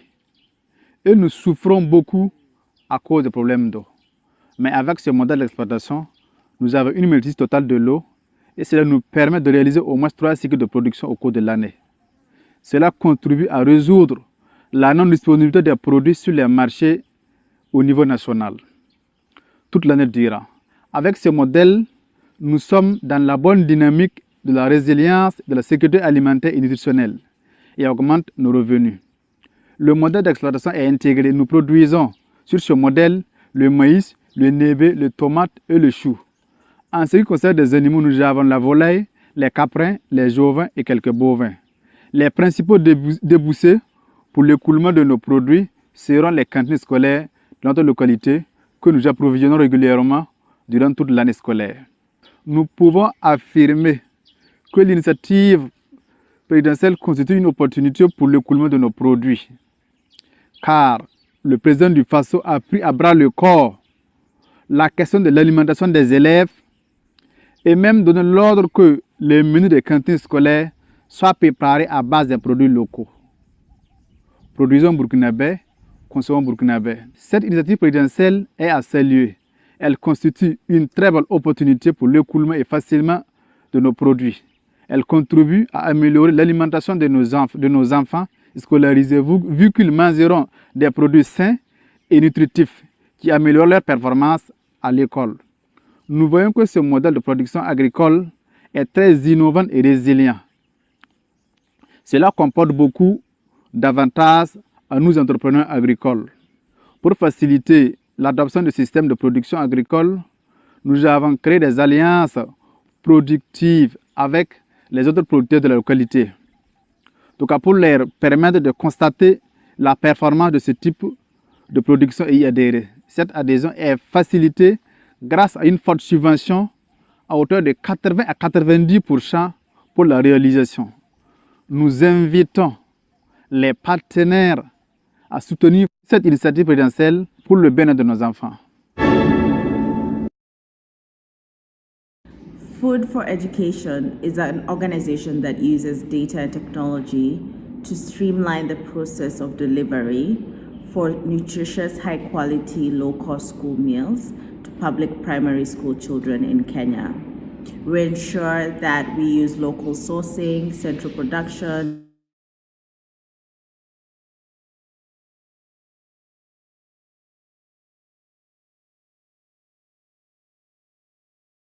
improve their nutrition and education outcomes. Getting food from local farms ensures that we're able to use local sourcing and we're able to benefit smallholder farmers within our communities and the communities that we work in. By working with smallholder farmers, we also ensure that we get the freshest ingredients and provide them with a local and stable market for their produce. By bringing this produce to our kitchen, we produce it, we cook it, and we ensure that kids are able to get fresh, nutritious meals delivered to them so that they can stay in school and learn. The math is simple. A hungry child equals no education. A child is not able to learn if they do not have adequate food. Imagine yourself in a classroom trying to do math on an empty stomach. It's impossible. And what we've seen is by providing kids healthy meals that enable them to stay in school, they're able to concentrate, they're able to do well in exams, with data showing that there's improvement in performance of around 10 to 20%. And also we see increasing enrollment in the schools, where schools will average an increased enrollment of around 20 to 30% in the first year of a stable and nutritious school feeding program. Governments should prioritize school meal programs because that's the key to developing economies. By working with smallholder farmers, giving them a market, it develops the agricultural scene, but also it ensures that children are able to stay in school and get better education outcomes, be able to develop something of themselves. And so when children are not getting the right meals in schools, it puts the economies of countries in jeopardy, because it means that these children may not be able to grow up, actually cannot be able to grow up, to have the right tools to be able to develop themselves and their countries. And so school feeding programs are not an expenditure, but an investment in countries' futures. Food for Education uses a technology called Tap to Eat, this wristband that I'm wearing here. And through this technology, children are able to access nutritious meals every single day through making micropayments on our mobile money platform, just 15 cents every day, and children are able to get nutritious meals. This is one way where technology can be used to ensure that kids are able to get nutritious food in school, and also that their education outcomes are improved by tracking how children are accessing meals in school through the Tap to Eat platform, but also by ensuring that the nutritious meals are contributing to their education outcomes through tracking their performance. We're able to see the impact real time of school feeding, and also ensure that even the most vulnerable children are accessing nutritious meals at the lowest cost possible to enable them to achieve their potential and to be able to contribute to the economy. Thank you.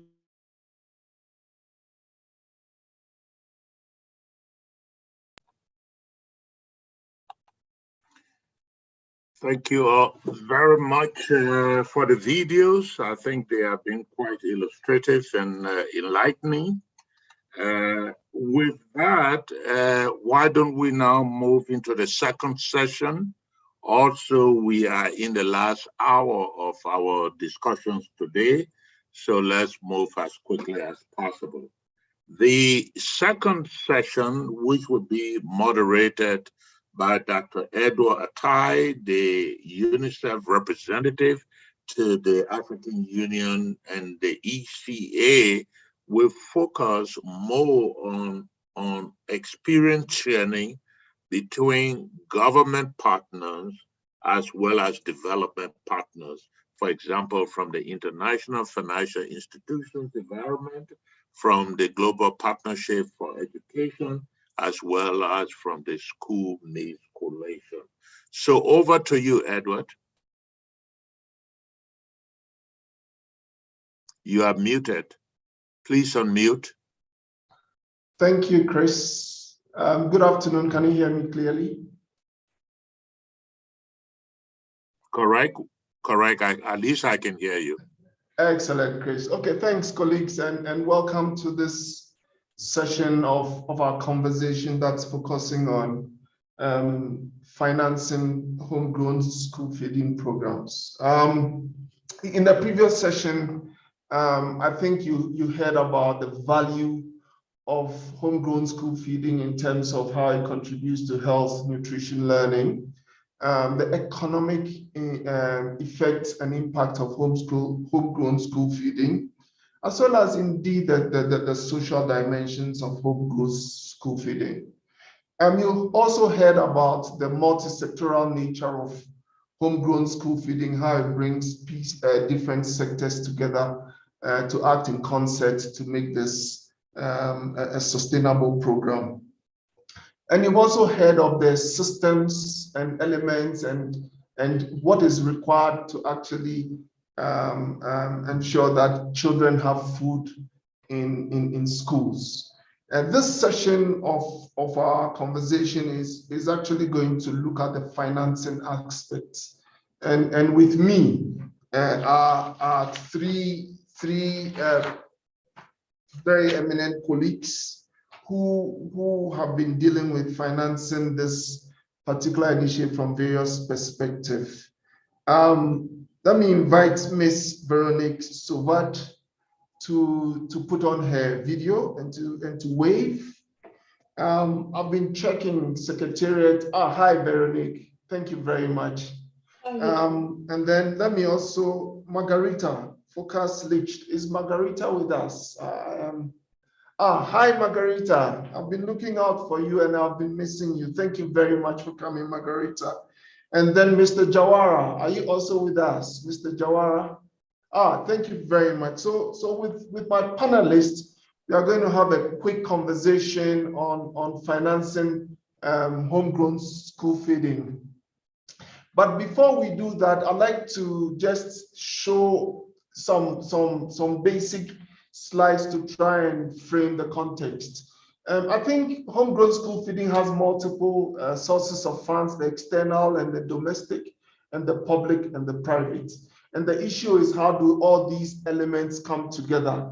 So my panelists are going to try and tell us a bit more about how all these elements come together to ensure that we have a sustainable financing strategy for homegrown school feeding. But in doing so, I'd like us to keep three things in our mind. One is, how do we ensure that the financing is transparent? What's the size and composition of the spending?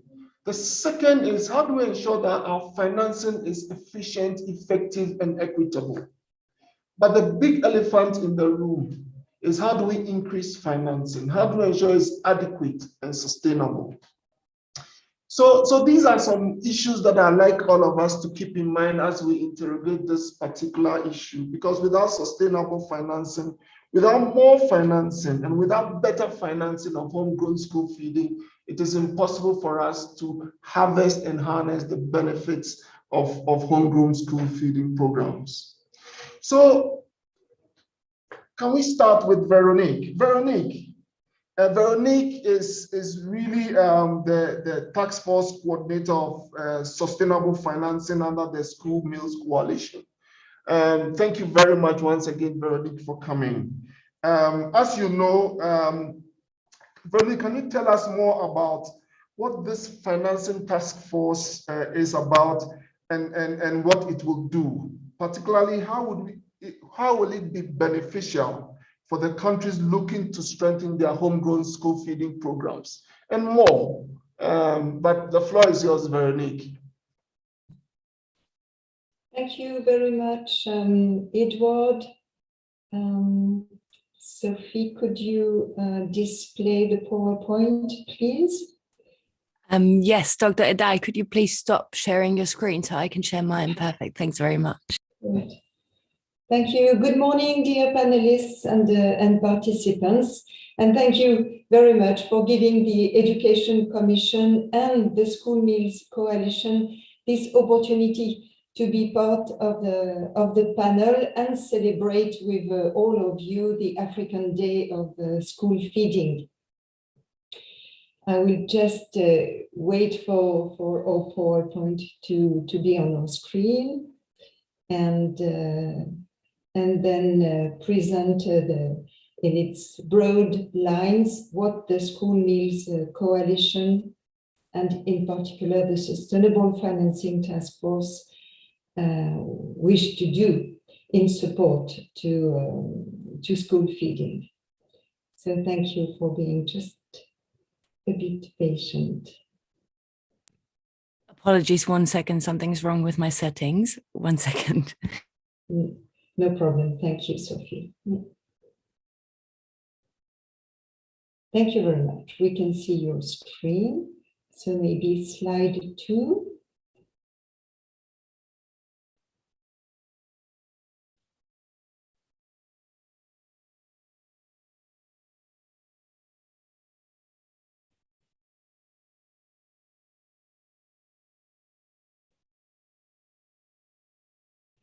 Maybe just to start, yes, as Edward recalled in his introduction, the School Meals Coalition has been officially launched at the Food Systems Summit in September 2021. So you see, it's very, very new.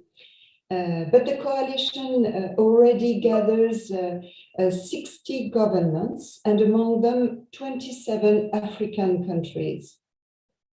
It also brings together more than 60 partners that have agreed to work together under the same tent to improve the quality, the sustainability, and the scale of national school meals program. The Sustainable Financing Task Force is one of the 5 initiatives of the coalition, and it started its work very early this year, 2022, under the leadership of the Education Commission, and also, that's very important, in close coordination with the World Food Programme and the Research Consortium, the Research Consortium being another one of the 5 initiatives of the coalition. So I'm very happy to tell you more about its objectives and priorities, but you have to be fully aware that this is work in progress. And we are eager to receive feedback, support, and collaboration. This is really a collective dynamic. And among this coalition, why building a new financing task force? This task force is not a new financing mechanism, as is the GPE, for example, that we will hear just after me. It is not a fundraising body, but its goal is to map and address the inefficiencies of current school health and nutrition funding arrangements. It's also to help find solutions for countries to raise resources necessary to address the challenge of school feeding. And finally, it wishes to leverage cross-sectoral opportunities when the institutional and economic context makes it possible. In a nutshell, I would say that the objective of the Financing Task Force is to try to give some value add to the 3 questions that Edward put on the screen just before. Next slide, please. Yes, in its last report, the WFP has identified a lack of financing for school meals as one of the main barriers for scaling up school meals program, even if we know that there are plenty other challenges for this program. Finance, this is a critical part of the delivery equation. And this challenge is threefold. First, we all know that all sectors are underfinanced when you put them in front of the challenges. There is competition both at national level for domestic budget, particularly in countries with low fiscal capacities. And there is also competition for international financing. Today, top-down global estimates suggest that around $8.5 billion would be required each year to reach the 73 million children who were never receiving school meals. The question is then how and where to find much needed resources to finance school health and nutrition. The second challenge is that school feeding belongs to several sectors. This is precisely the subject of the seminar today. It belongs to education, to health, nutrition, agriculture, and rural development. And this is both an asset because it gives strength to the subject, but it is also a challenge as funding remains mainly sectoral today, be it domestic or international. Our mindset is sector focused. So the challenge here is how to build new mechanisms for coordination and synergy, bringing around the table different actors at all levels. And the third challenge, which may be part of the answer, is driving evidence, intuition, and also experience, as we have heard with the different countries in the previous session. All this tell us of the multiple benefits associated with homegrown school feeding programs, securing markets for local producers and transformers, creating incentives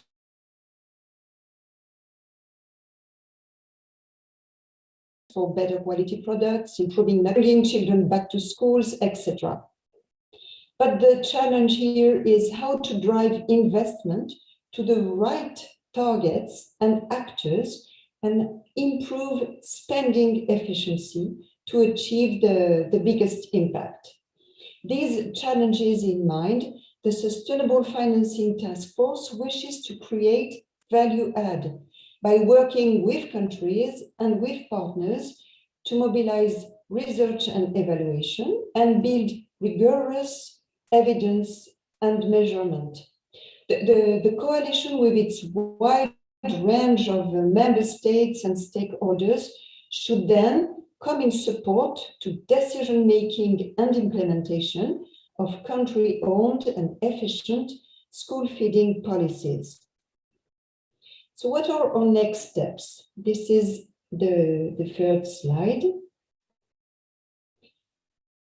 So over the next 3 years, the task force will support countries and help identify financing mechanisms at the domestic level and also donor mobilization for sustainable long-term financing. And this is important, not to think only on urgency, on humanitarian action, but really making school meals program being part of development process. So today our work plan is still under construction, but we have started to work 3 global objectives. The first one is to make a landscape analysis of global financing for school health and nutrition programs, and also to develop a roadmap exploring options for long-term financing. And this will be based on country case studies, as well as on mobilizing available data and evaluation. And the cross-sectoral dimension, which is our subject today, this cross-sectoral dimension of financing will be taken into account as far as possible, and in particular the potential for homegrown school feeding. Our second focus will be to help rethink the funding mechanisms to help low and lower middle income countries expand their efforts to build back school-based services, and also to identify alternative funding opportunities which could make the best of the cross-sectoral dimension of school feeding. The issue is to connect investment efforts from governments, donors, communities, public and private investors to maximize their self-reinforcing impact.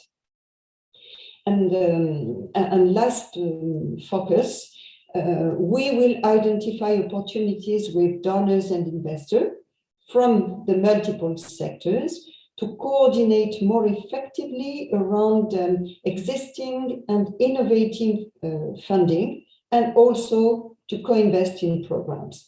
So we will prepare a concept note, create a community of practice for interested stakeholders to join. Do not hesitate to reach out if you would like, if you would like your country or your organization to participate. We will be very glad to work with you in this new dynamic. Thank you very much. Over to you, Edward. Thank you very, very much, Veronique, and thank you for the clear messages in terms of the opportunities that the School Meals Coalition, particularly the portfolio that you hold, brings to this particular landscape. Margarita, I think you've heard from others, including Veronique, but tell us a bit more about the opportunities, what opportunities exist to connect school meals, nutrition, and education funding, particularly from your perspective, including how to secure school meal programs for ensuring that our children learn and we achieve substantive education outcomes, and more if you want, Margarita. The floor is yours. Thank you, Edward. And let me start by expressing my gratitude to the African Union Department for Education, Science, Technology, and Innovation for inviting GPE to join the 7th African Day of School Feeding celebrations. And I'm really honored to join this panel today. And as a unique multi-stakeholder partnership and the largest global fund dedicated solely to education, GPE works in over 70 low and lower middle income countries, including 40 AU member states. The World Food Programme, UNICEF, and the Islamic Development Bank, so all of you on this panel, are all represented on GPE's board of directors. And GPE also has a memorandum of understanding with the African Union, which co-leads the GPE-funded Knowledge and Innovation Exchange Africa 19 Hub and the COVID-19 Africa Observatory. So I'm delighted to see us come together to drive coordinated action on school meals today. And we come together today as advocates for every child's right to receive a quality education. Helping all children reach their full potential means investing in their health, nutrition, and well-being alongside their education. And when a child has access to a nutritious meal, she's more likely to learn. And when she learns, she's more likely to live a healthy life. Yet every day, as we've heard, around 73 million girls and boys in low-income countries go to school on empty stomachs, affecting their ability to learn and thrive. And this is why GPE supports partner countries to integrate health and nutrition in their education systems. In fact, most GPE partner countries now integrate school health interventions in their education sector plans, which we support through GPE. And GPE also provides grant funding for health activities in schools in 22 partner countries. In addition, GPE supports evidence sharing and best practices about nutrition interventions including through the Stepping Up School Health and Nutrition Partnership and the COVID-19 Africa Observatory. So 2 years ago, when COVID-19 shut children out of schools all over the world, it's important to note that it also cut more than 300 million children off from school meals, including more than 50 million children in Africa. And GPE acted quickly. As part of our $500 million COVID response, we supported governments to deliver school health and nutrition programs. So for example, in Côte d'Ivoire, the Democratic Republic of Congo, the Gambia, and Malawi, GPE funds helped governments make sure the most vulnerable students received meals while schools were closed. But the strain on national economies and budgets is having an impact, and domestic education budgets have shrunk in 2/3 of lower and lower middle income countries. So more than 70% of school feeding programs in low-income countries rely on external funding, and if aid to these programs declines, it will further exacerbate disparities in children's nutrition, well-being, and ability to learn. So what needs to be done? First, COVID-19 has driven us to radically rethink how we build resilient education systems. We need education systems that are capable of delivering tangible, equitable progress in learning outcomes while withstanding shocks and adapting to new challenges, including increased poverty and food insecurity. And this has led GPE to focus on transforming education systems. Let me explain what we mean by that. We use GPE funding mechanisms to mobilize actors across the board in partner countries to jointly diagnose education system bottlenecks and needs, including in cross-sectoral areas such as health and nutrition, and to identify priorities, align funds, capabilities, evidence, and tools to unlock progress. And we also hardwire gender equality into everything we do to make sure that girls and boys have the same chances of getting a quality education. Secondly, as a global partnership, GPE continues to focus on boosting financing for education. And this is more critical than ever. Last year, GPE raised $4 billion in donor funding and mobilized more than $1 billion in new and innovative funding from development banks, the business community, and foundations to help countries implement, adapt, and sustain education transformation at scale. And while these external resources are critical, governments safeguarding domestic education budgets remains the most important way to secure sustainable funding for education, including for school feeding. And this is a really central part of how GPE works.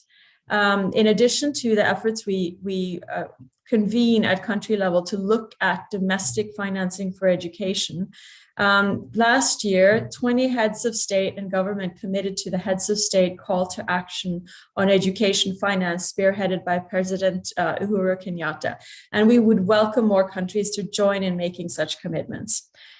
Third, in GPE and more broadly as partners all over, we must put investing in people at the heart of our efforts to respond to and recover from COVID-19. And this means looking at children's well-being holistically and making sure they're safe and healthy at home, in their communities, and school. And finally, we must work together in partnership. GPE is based on the premise that to achieve a quality education for every child, we must work together. And together we can help ensure that every child can get a quality education and that no child is too hungry to learn. So if there's one recommendation GPE would like to propose today, it's that the global and regional partners, we need to all work together to support building local capacity in countries to domestically finance and manage school feedings programs in a sustainable way. Thank you, Edward.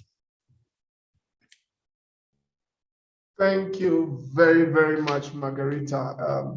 You always bring hope to the young children of Africa. No child should be hungry whilst learning. Thank you. Margarita is the acting deputy CEO of the Global Partnership on Education. Thank you very much, Margarita. So let's segue on building on this hope to Jawara. Mr. Jawara Gay is a local global, he's the lead global education specialist in the Islamic Development Bank. Mr. Jawara, human development is one of the main pillars of the Islamic Development Bank's 10-year strategy, 2015 to 2025. This strategy recognizes school meals as a cost-effective investment to improve health, nutrition, and education outcomes and build human capital. As you know, Mr. Jawara, it impacts different sectors and therefore should follow a multi-sectoral approach. And we've heard from earlier speakers, including Veronique, that the funding tends to be sectoral.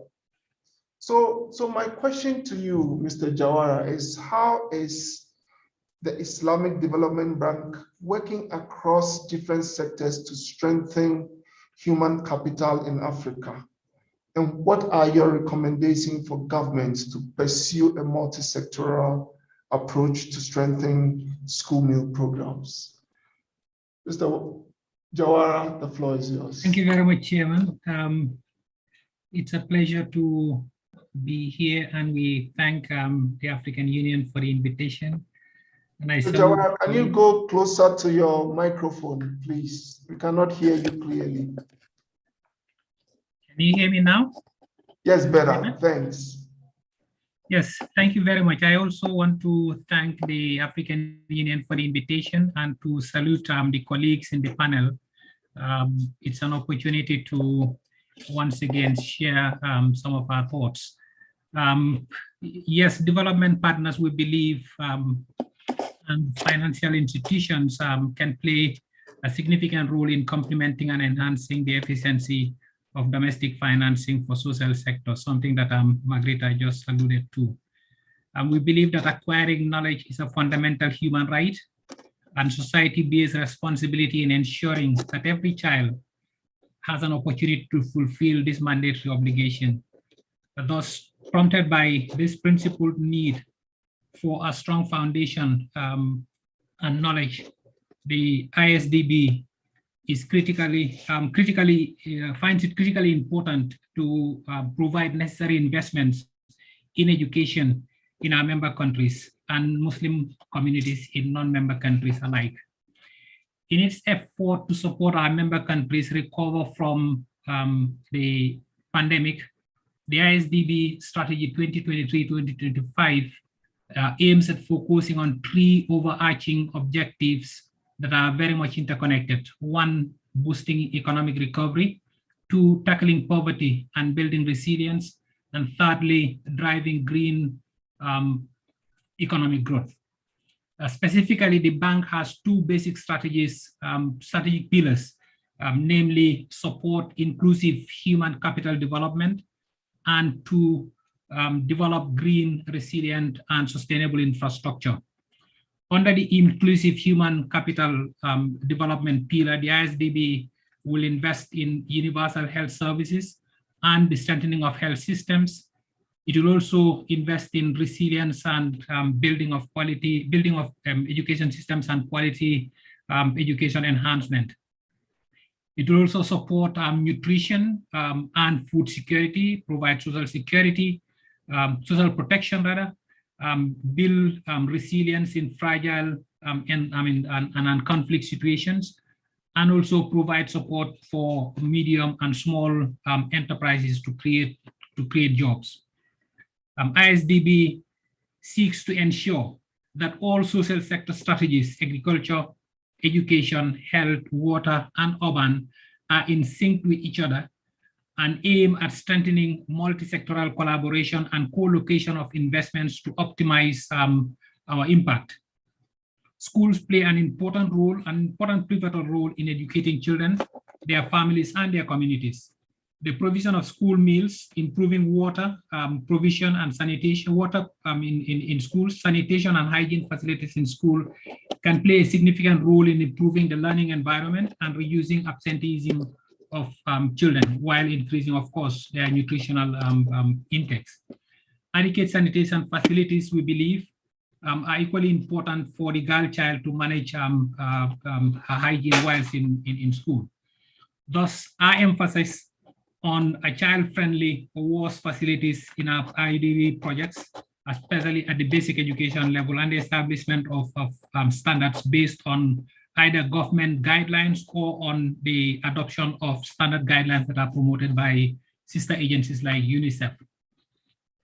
Evidence from our funded projects, ISDB funded projects, have shown that limiting our interventions to providing appropriate funding and capital and capacity building only was neither an effective nor a sustainable approach in achieving the desired impact or results.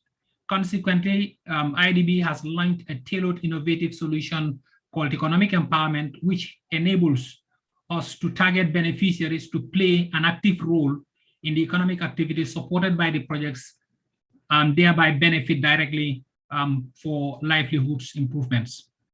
Let me illustrate, Mr. Chairman, just a few examples of our multi-sectoral approaches to development. One is what we call the Millennium Village Program, which was launched in Mali, Nigeria, Senegal, and Uganda, aimed at demonstrating an integrated approach to community-level development to contribute towards the SDGs.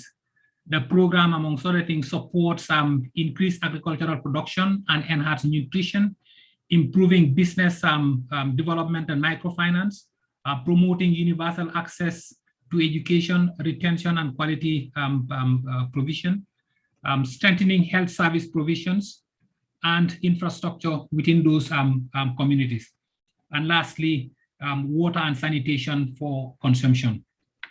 The second one is the Dryland Integrated Development Project, which aims at strengthening livelihoods and reducing vulnerabilities of pastoral and agro-pastoral communities in the Karamoja region of Uganda. The program supports strengthening the pastoral production. It improves access to basic rural production and market infrastructure, supports the improvements of access to basic education and social services, including supplemental school feeding items for community schools, establishing school gardens, and providing learning materials. Currently, the ISDB is working closely with the WFP on a partnership to support a human capital development initiative, using the school as a platform to provide cost-effective investments in health, nutrition, and education outcomes for children. Okay. The initiative aims to support countries achieve the school meals, their commitments to the school meal coalition, and related access to school feeding, and enhancing, expanding it to the most vulnerable children. The initiative that we just talked about is being piloted through Benin. We intend to pilot it in Benin, where the government has approached the bank, and the government has committed to supporting and expanding school feeding as an essential to improving access to education, and has approached the bank to finance two projects, a school feeding operation, and also to be part of the out-of-school children program that the bank is also promoting. The school feeding, the out-of-school children program aims at promoting inclusive and equitable quality education for lifelong learning and accessing and targeting 2.4 million children in our member countries. Thus, the idea is to embed the school feeding with the out-of-school children program activities and create a more holistic package that provides nutrition within a conducive learning environment to enhance learning outcomes. In a nutshell, this is our approach to ensuring that our cross sectors collaborate, co-locate investments, and support one holistic initiative. Therefore, the bank commits to support member countries to scale up their commitments to enhancing school feeding programs and accessing quality education in their respective jurisprudence. Thank you very much for the opportunity once again. Thank you. Thank you very, very much, Mr. Jawara. I see some chats are happening online. Please, let's engage ourselves beyond this conversation. In the interest of time, if it's okay with you, I don't see any questions online. I'd like to try and pull out some 5 or 6 messages that I am taking home that I hope we would all take home, unless somebody feels a burning need to speak. I know we've run out of time. The first message comes from all my panelists, and it's a fairly simple message. And it says that education is a right of every child, but to add to what Margarita said, no child should be too hungry to learn. I want that to reverberate in our mind, in the minds of everybody as we try and bring this particular session to a close. Education is a right of every child, but no child should be too hungry to learn. So that's the first message, and I hope it's a vision and something that will propel us into greater heights and greater action. The second message that I've heard is actually COVID has been challenging to all countries, but it's calling on all of us to rethink and to rebuild transformational educational systems. And in doing so, I think we need to rethink about, and that takes us to the second message. I think in the context of building education, resilient education systems, we need to look at our school feeding programs, their sustainability.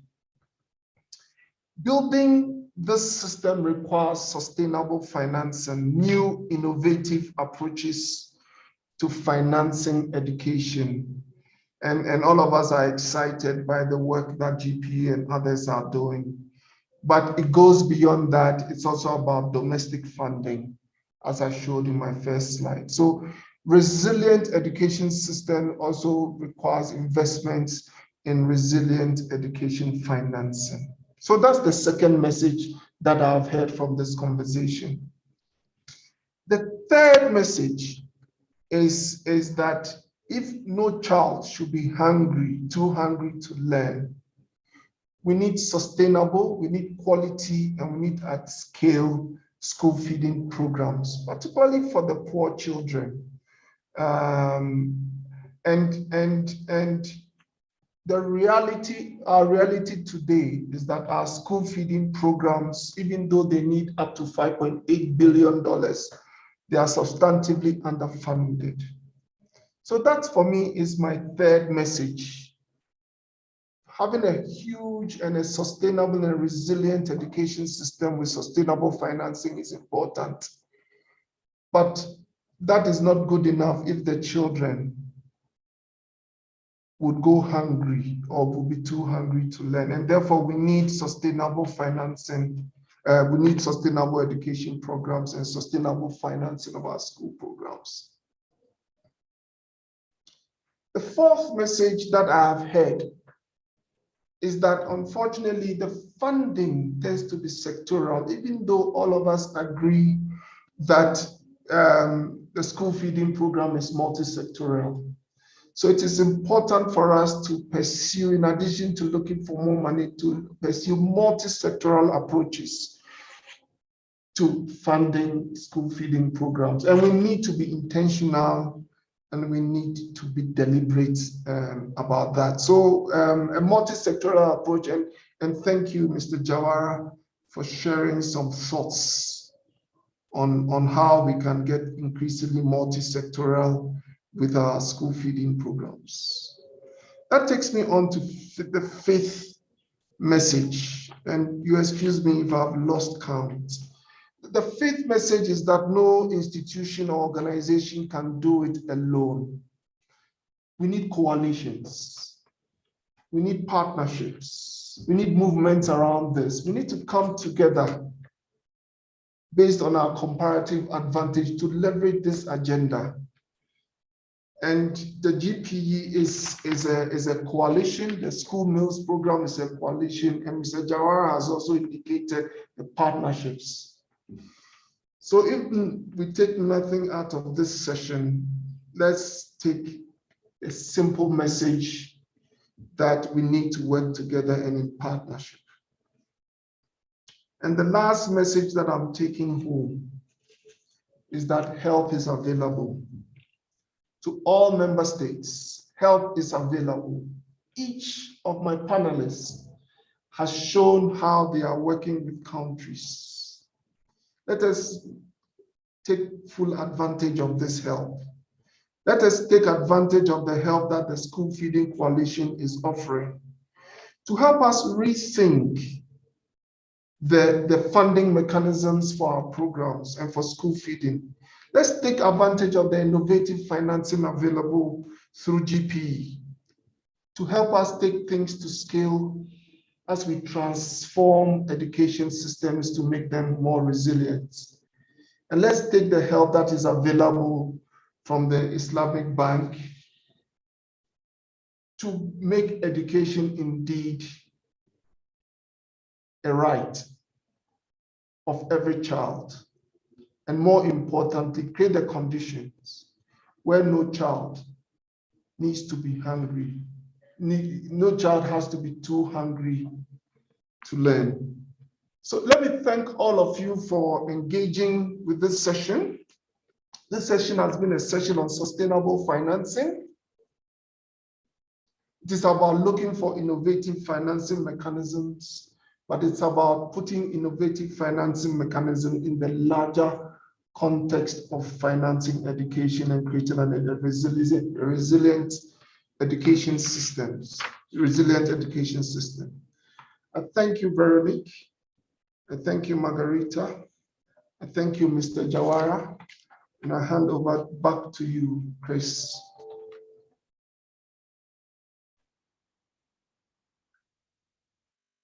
Greetings, Dr. Edward. This is Abdoob speaking. I hope you can hear me loud and clear.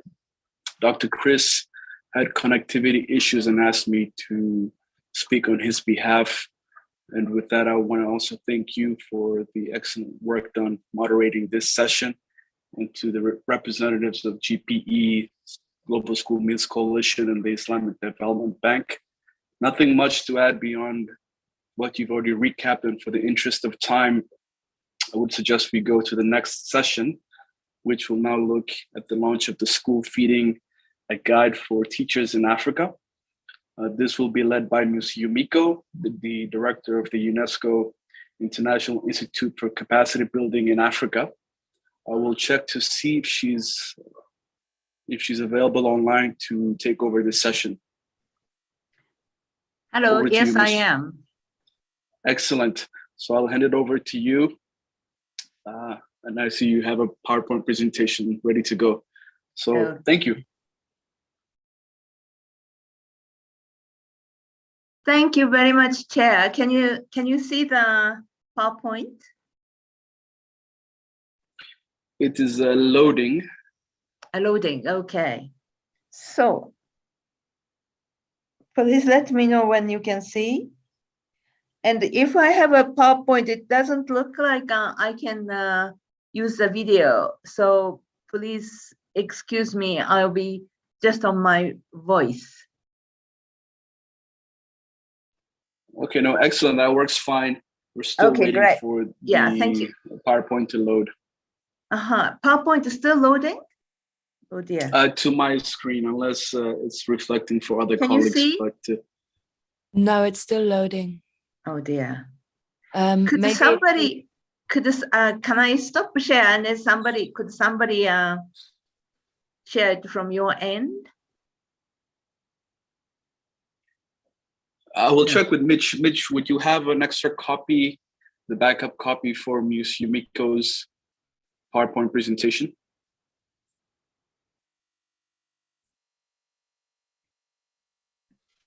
It is still loading. Dr. Yumiko, if you may please stop sharing and try resharing. Okay, stop sharing. And then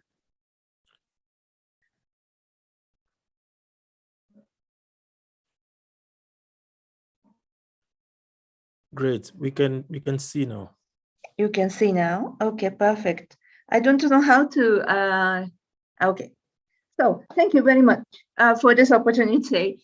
The panel discussions very insightful and exciting. I must say that school feeding was one of the joy for me when I was going to primary schools 55 years ago in Japan. I could smell, all the children could smell what was cooking, and then that made us excited or sometimes disappointed and so on. School meals are indeed really part of our education.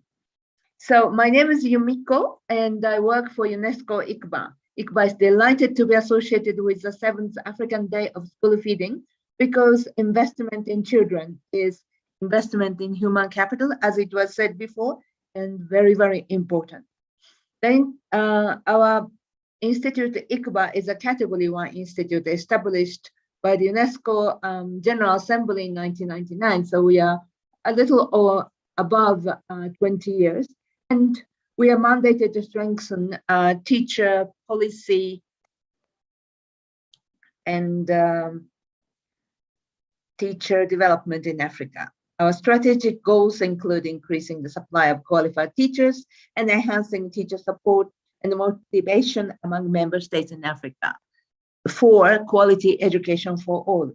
So clearly our mandate, as well as its strategic goals, are in line with AU's Continental Education, Continental Agenda 2063, CESAR Strategic Objective 1, which speaks of revitalizing the teaching profession and to ensure quality and relevance at all levels of education, and also in line with the Global Agenda 2030 SDG 4 goal, which speaks of ensuring inclusive and equitable quality education and promotion and lifelong learning opportunities for all.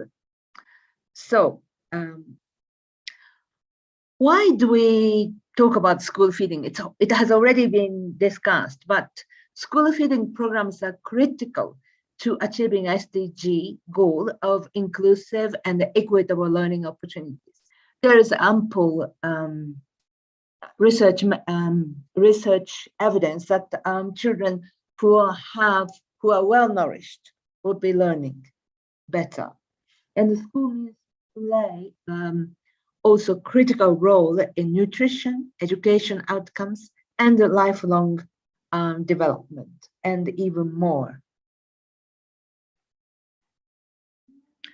Well-designed school feeding programs involve programs improve the student enrollment, improve school attendance for both children and the teachers, and improve learning outcomes, including language proficiency, shape healthy eating habits and lifestyles, and so on. But if not well designed, school feeding programs may play part in undernutrition, including stunting, underweight, micronutrient deficiency, and so on, and overweight, including obesity. The most important thing is that it should be sustainable. It should be continuing. So there is my healthy plate with a great combination. It looks very, very appetizing. So school feeding, a guide for teachers in Africa. Why are we talking about a guide for teachers? Because teachers have a great role to play. Overall objectives of this teacher's guide is to inform, prepare, and equip teachers to effectively develop and promote school feeding programs and strategically incorporate associated concepts such as healthy eating and drinking, nutrition and hygiene in their teaching activities. Even mathematics or English, we can use the name of the food items or the number, and then that's really exciting for children because that's something very practical and they like it. The guide also aims to engaging teachers to ensure they support in school feeding. Like school feeding is not just a feeding, but this is a time where children will learn how to cooperate and how to work together. Now, school feeding specific objectives of this guide are Number one, to inform teachers about the school feeding and why and how it supports students' learning and well-being. And also to prepare teachers with information, tools, and activities to incorporate the concept of school feeding into school meals, classrooms, and the students' everyday lives. Really, school feeding can provide children to learn, to live together, to work together. Also, this guide will equip teachers with the skills required to manage school meals. And then to support collaboration within the schools to facilitate and strengthen school feeding programs as part of the wider efforts on school health and nutrition. Also, this school feeding can create organic and sustaining linkage between communities and schools, and the teachers will play a very, very important role there. Now, how to use this guide? The chapter 1 is, there are 5 chapters. Chapter 1, foundational knowledge on school feeding and its crucial contribution to SDG 4 and the other SDGs, and the impact of mealtime in the individual life. And the chapter 2 is teachers' role in promoting effective school feeding program. Chapter 3 and 4 is practical school feeding approaches and activities for teachers to apply during meal times and classrooms. So it's not only nourishing the bodies, but it will nourish mind and the brains. And the chapter 5, the importance of a whole school collaboration for improved school feeding programs and useful practices to foster the collaboration between school administration, teachers, and the communities. So this is a very exciting guide. And then we hope we'll be able to print the copies, but soon it will be available online. So we wanted to launch this teacher's guide, which took nearly 3 years, over 2 years to come up. But I think it was enriched. And then it is going to be a very good companion to teachers. And I hope it will be used in pre-service and also continuous professional development of teacher education. So that's all from me. Thank you very, very much indeed for the AUC, ESTI, and also the school feeding cluster people to let us present this important guide and launching it here on the era of nutrition for African Union. Thank you very much, Chair. Back to you. Thank you very much, Ms. Yumiko, for guiding us through the origins, the intent, and the applicability of the teacher's guideline, which will be rolled out throughout 2022. And to this, I've seen a few remarks in the group chat, perhaps hinting at how they could access the guidelines themselves. And you may want to consider responding to them. As you've already mentioned, that there will be hard copies available soon, with the soft copy being posted online. So if there is a link available or where they should anticipate to receive a downloadable version, greatly be appreciated. And for the benefit of those on the call, this is one of the key products to be launched at this year's ADSF. And tomorrow there will be the launch of the Continental Outer NetPad Homegrown School Feeding Implementation Guidelines.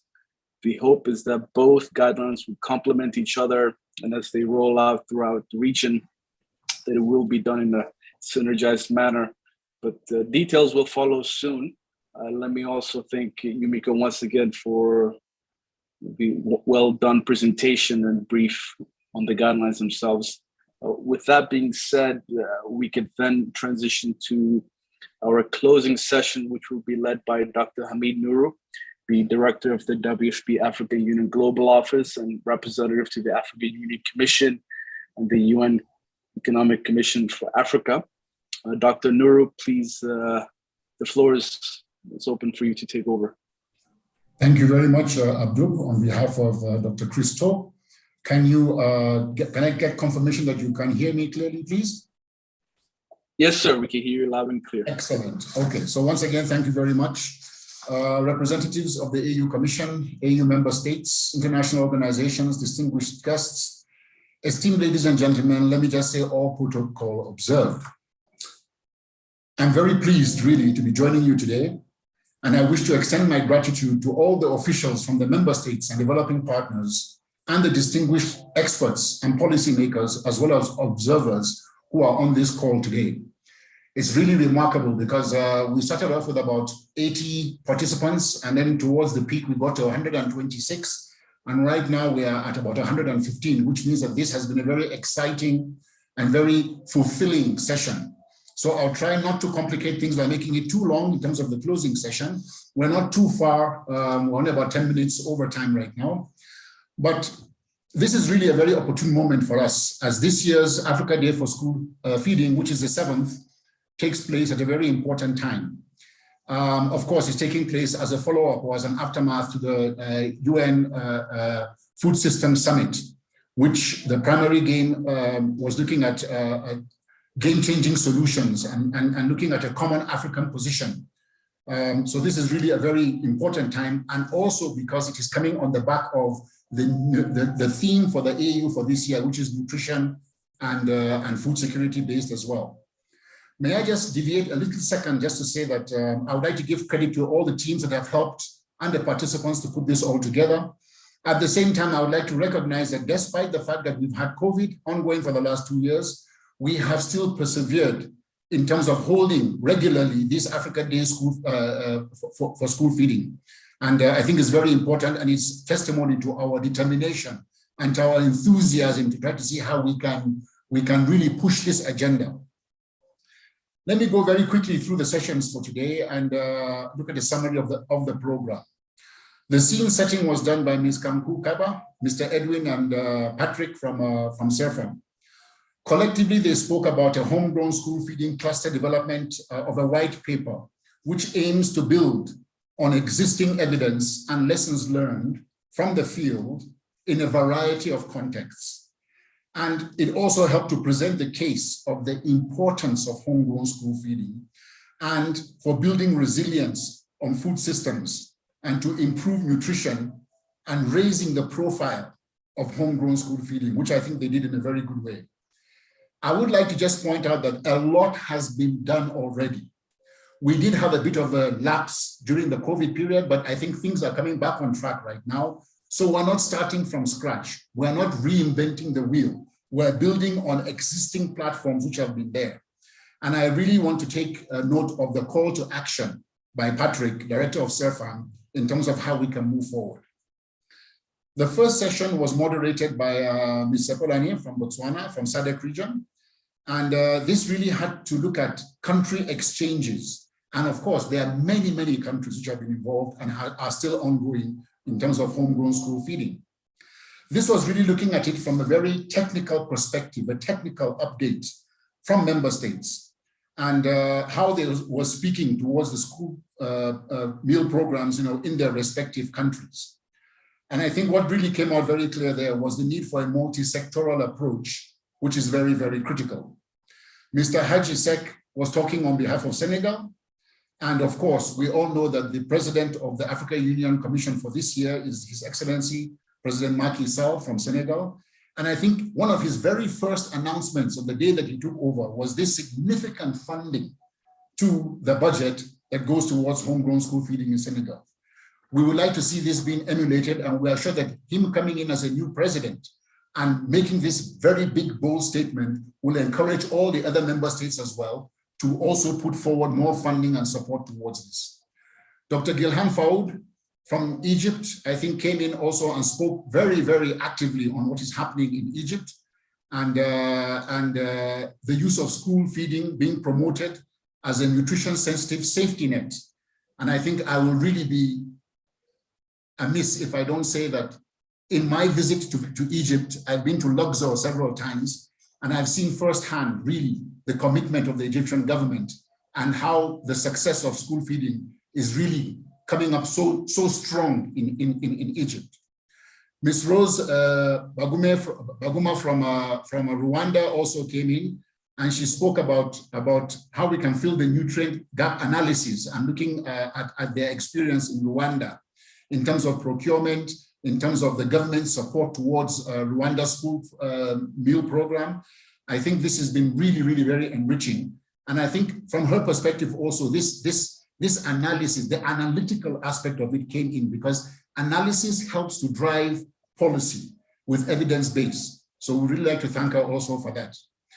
Ms. Vanity Motapele Mafule from Botswana also came in and gave us an overview of the in-country validation of the AUDA NEPAD homegrown school feeding guidelines, which is going to be launched, as you know, officially tomorrow.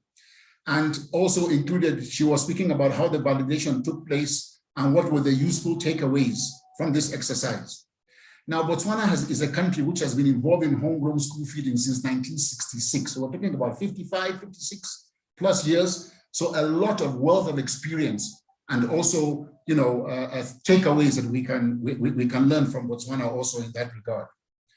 Mr. Yogo from Democratic Republic of Congo also came in, and we're very happy also to hear from him about the very bold national commitment that has been made to the Global School Meals Coalition, and the commitment that the government also is making now towards pushing this forward in supporting the human capital development in the DRC. So we'd like to thank them all for that. Session 2, my brother Eddie, who is based here with me in Addis, a really, really interesting session, experience sharing with a focus, with a lens of looking at financing, which I think is very important, but not just financing, but financing and also partnerships, which are the key ingredients on how we can move this forward in a concerted way and a collaborative way. I think you really summarized it very well, Edward, and I will not really try and go through what you have summarized. However, I note that from Ms. Veronique Sauva, that you know, the financing task force, you know, and the overview that you gave us about the global coalition, you know, the 60 countries, of which, by the way, 23 are in Africa, and the Africa champions include the CEO of AU NEPAD, and also the commissioner for ESTI in the AUC itself.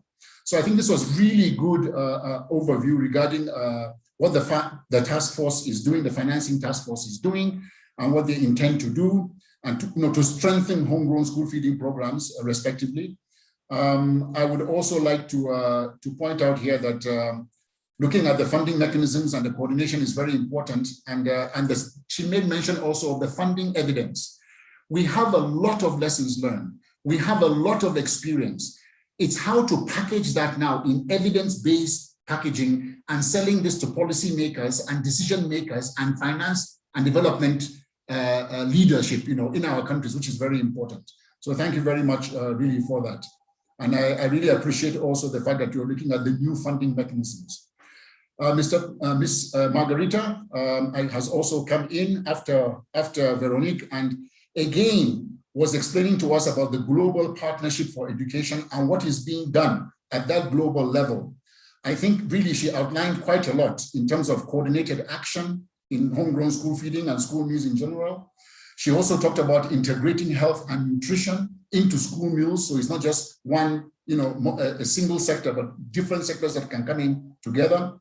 And I think we were very happy also looking at the kind of financing that's coming in from the global aspect as well. And of course, she emphasized again on the partnerships and the need to build capacity, of course, at local level. Mr. Jawara from the Islamic Development Bank came in, and I think really his key message here was the fact that we need to look at a multi-sectoral approach. I think this was really, really clear. And the fact that the Islamic Bank, also Development Bank, has a 10-year strategic plan, which is looking at this multi-sectoral approach, which I think is very important, highlighting the need for hygiene and sanitation also to be incorporated, and also highlighting the needs to have standards that are being set. And I think this is very important. And tomorrow, with the launch of the homegrown school feeding guidelines, and with the launch today of and the update from UMICO, I think these are showing us that the standards now are now being put in place on how to evaluate, what needs to be measured, how we need to report on it, and things like that. So this standardization, I think, is really, really critical for Africa. So thank you very much. I know you also made emphasis, Mr. Jawara, on the funding and capacity building and targeting of beneficiaries, which I think really is extremely critical.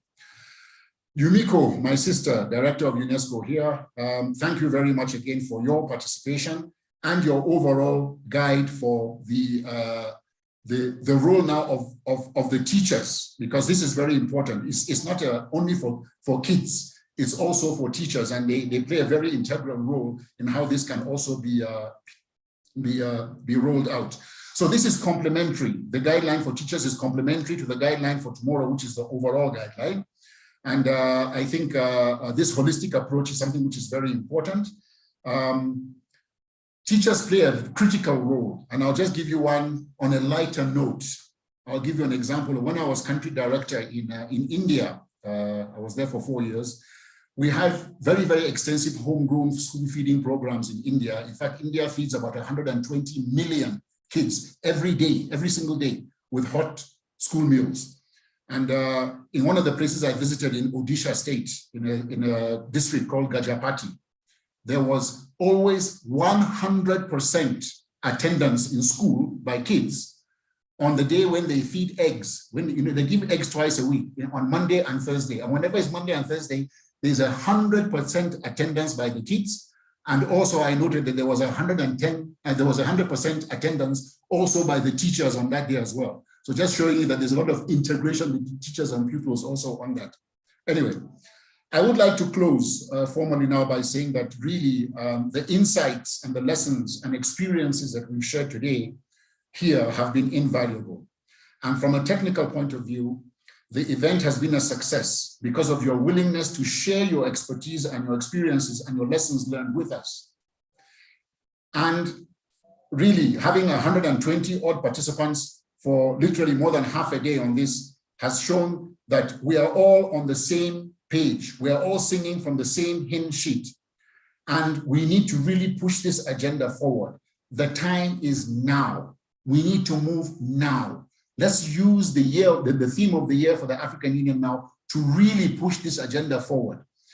We need to do this in a concerted way. And at the same time, we need to also make sure that member states themselves, although funding coming from external is good, but member states are the owners. They are the custodian. They are the drivers at the grassroots level.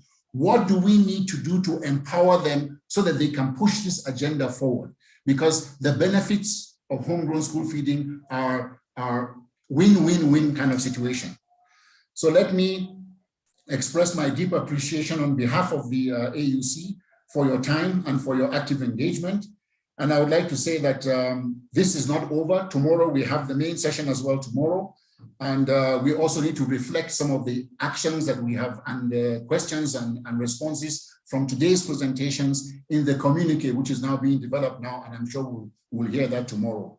So with this, I would like to say, really, thank you very much to everybody. Thank you to the organizing team. Thank you to the technical team as well. I think this has gone very successful in terms of the technical internet connectivity and stuff like that.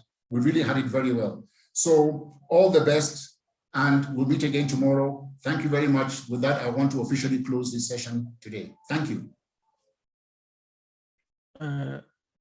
Thank you. Dr. Amdi, if we could just have a group photo, may colleagues kindly put on their videos so we can, in 30 seconds, take a group photo.